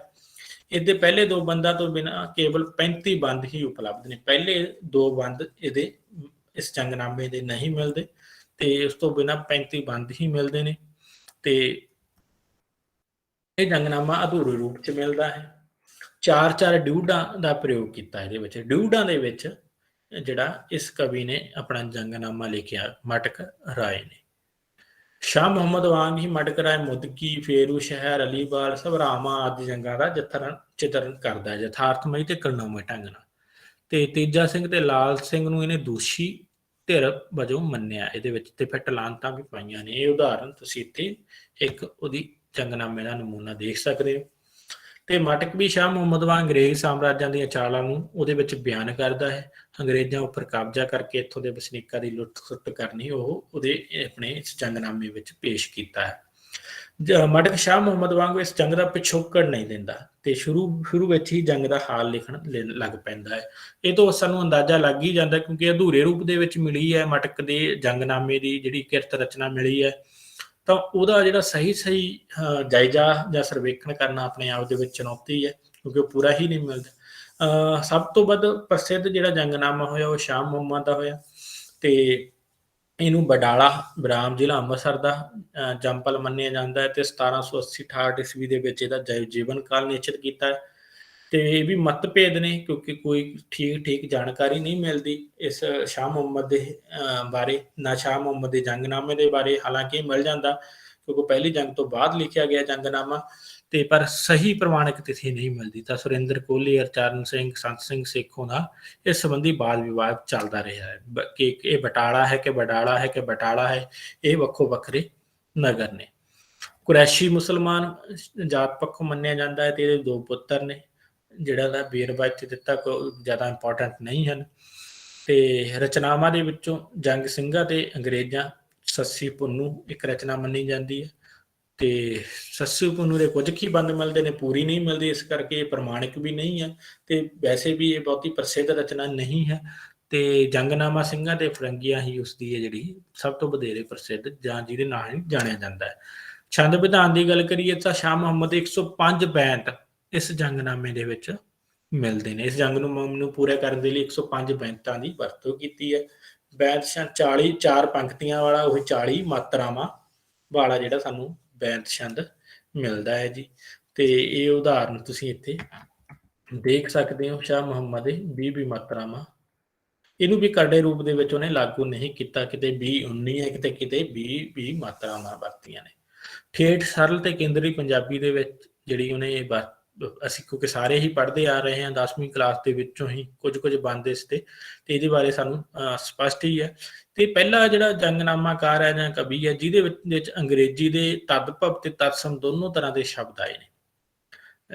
ਕੰਪਨੀ, ਕੌਂਸਲ ਵਰਗੇ ਤਤਸਮ ਰੂਪ ਦੇ ਵਿੱਚ ਅਫਸਰ, ਕਰਨੈਲ, ਪਲਟਨ, ਰੈਜੀਮੈਂਟ, ਇਹ ਤਦਭਵ ਰੂਪ ਦੇ ਵਿੱਚ ਅੰਗਰੇਜ਼ੀ ਦੇ ਸ਼ਬਦ ਪਹਿਲੀ ਵਾਰ ਇਸ ਦੀ ਰਚਨਾਵਾਂ 'ਚ ਮਿਲਦੇ ਨੇ। ਇਹਦੀਆਂ ਵਿਸ਼ੇਸ਼ਤਾਵਾਂ ਦੇਖੀਏ ਜੇਕਰ ਜੰਗਨਾਮੇ ਦੀਆਂ ਤਾਂ ਲਾਹੌਰ ਦਰਬਾਰ ਵਿੱਚ ਵਾਪਰੀਆਂ ਇਤਿਹਾਸਕ ਘਟਨਾਵਾਂ ਦੀ ਪੇਸ਼ਕਾਰੀ ਇਹਨੇ ਕੀਤੀ। ਲਾਹੌਰ ਦਰਬਾਰ ਦੀ ਅਰਾਜਕਤਾ ਦਾ ਕਰਨਾਮਈ ਢੰਗ ਨਾਲ ਬਿਆਨ ਕੀਤਾ। ਸਿੱਖ ਰਾਜ ਦੇ ਪਤਨ ਤੇ ਔਰ ਅੰਗਰੇਜ਼ ਸਾਮਰਾਜਵਾਦ ਦੇ ਪੰਜਾਬ ਉੱਪਰ ਕਾਬਜ ਹੋਣ ਦਾ ਚਿਤਰਨ ਇਸਨੇ ਕੀਤਾ। ਐਵੇਂ ਹੀ 7 ਵਰ੍ਹਿਆਂ ਦੇ ਪੰਜਾਬ ਦੀ ਭਿਆਨਕ ਇਤਿਹਾਸਕ ਤਸਵੀਰ ਦੀ ਕਰਮਨ ਢੰਗ ਨਾਲ ਪੇਸ਼ਕਾਰੀ।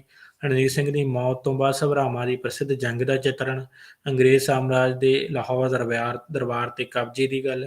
ਭਾਵੇਂ ਰਣਜੀਤ ਸਿੰਘ ਦੀ ਸ਼ਖਸੀਅਤ ਦੀ ਭਾਵਨਾਮਈ ਝਾਕੀ ਵੀ ਸਾਨੂੰ ਇਹਦੇ ਵਿੱਚ ਮਿਲ ਜਾਂਦੀ ਹੈ।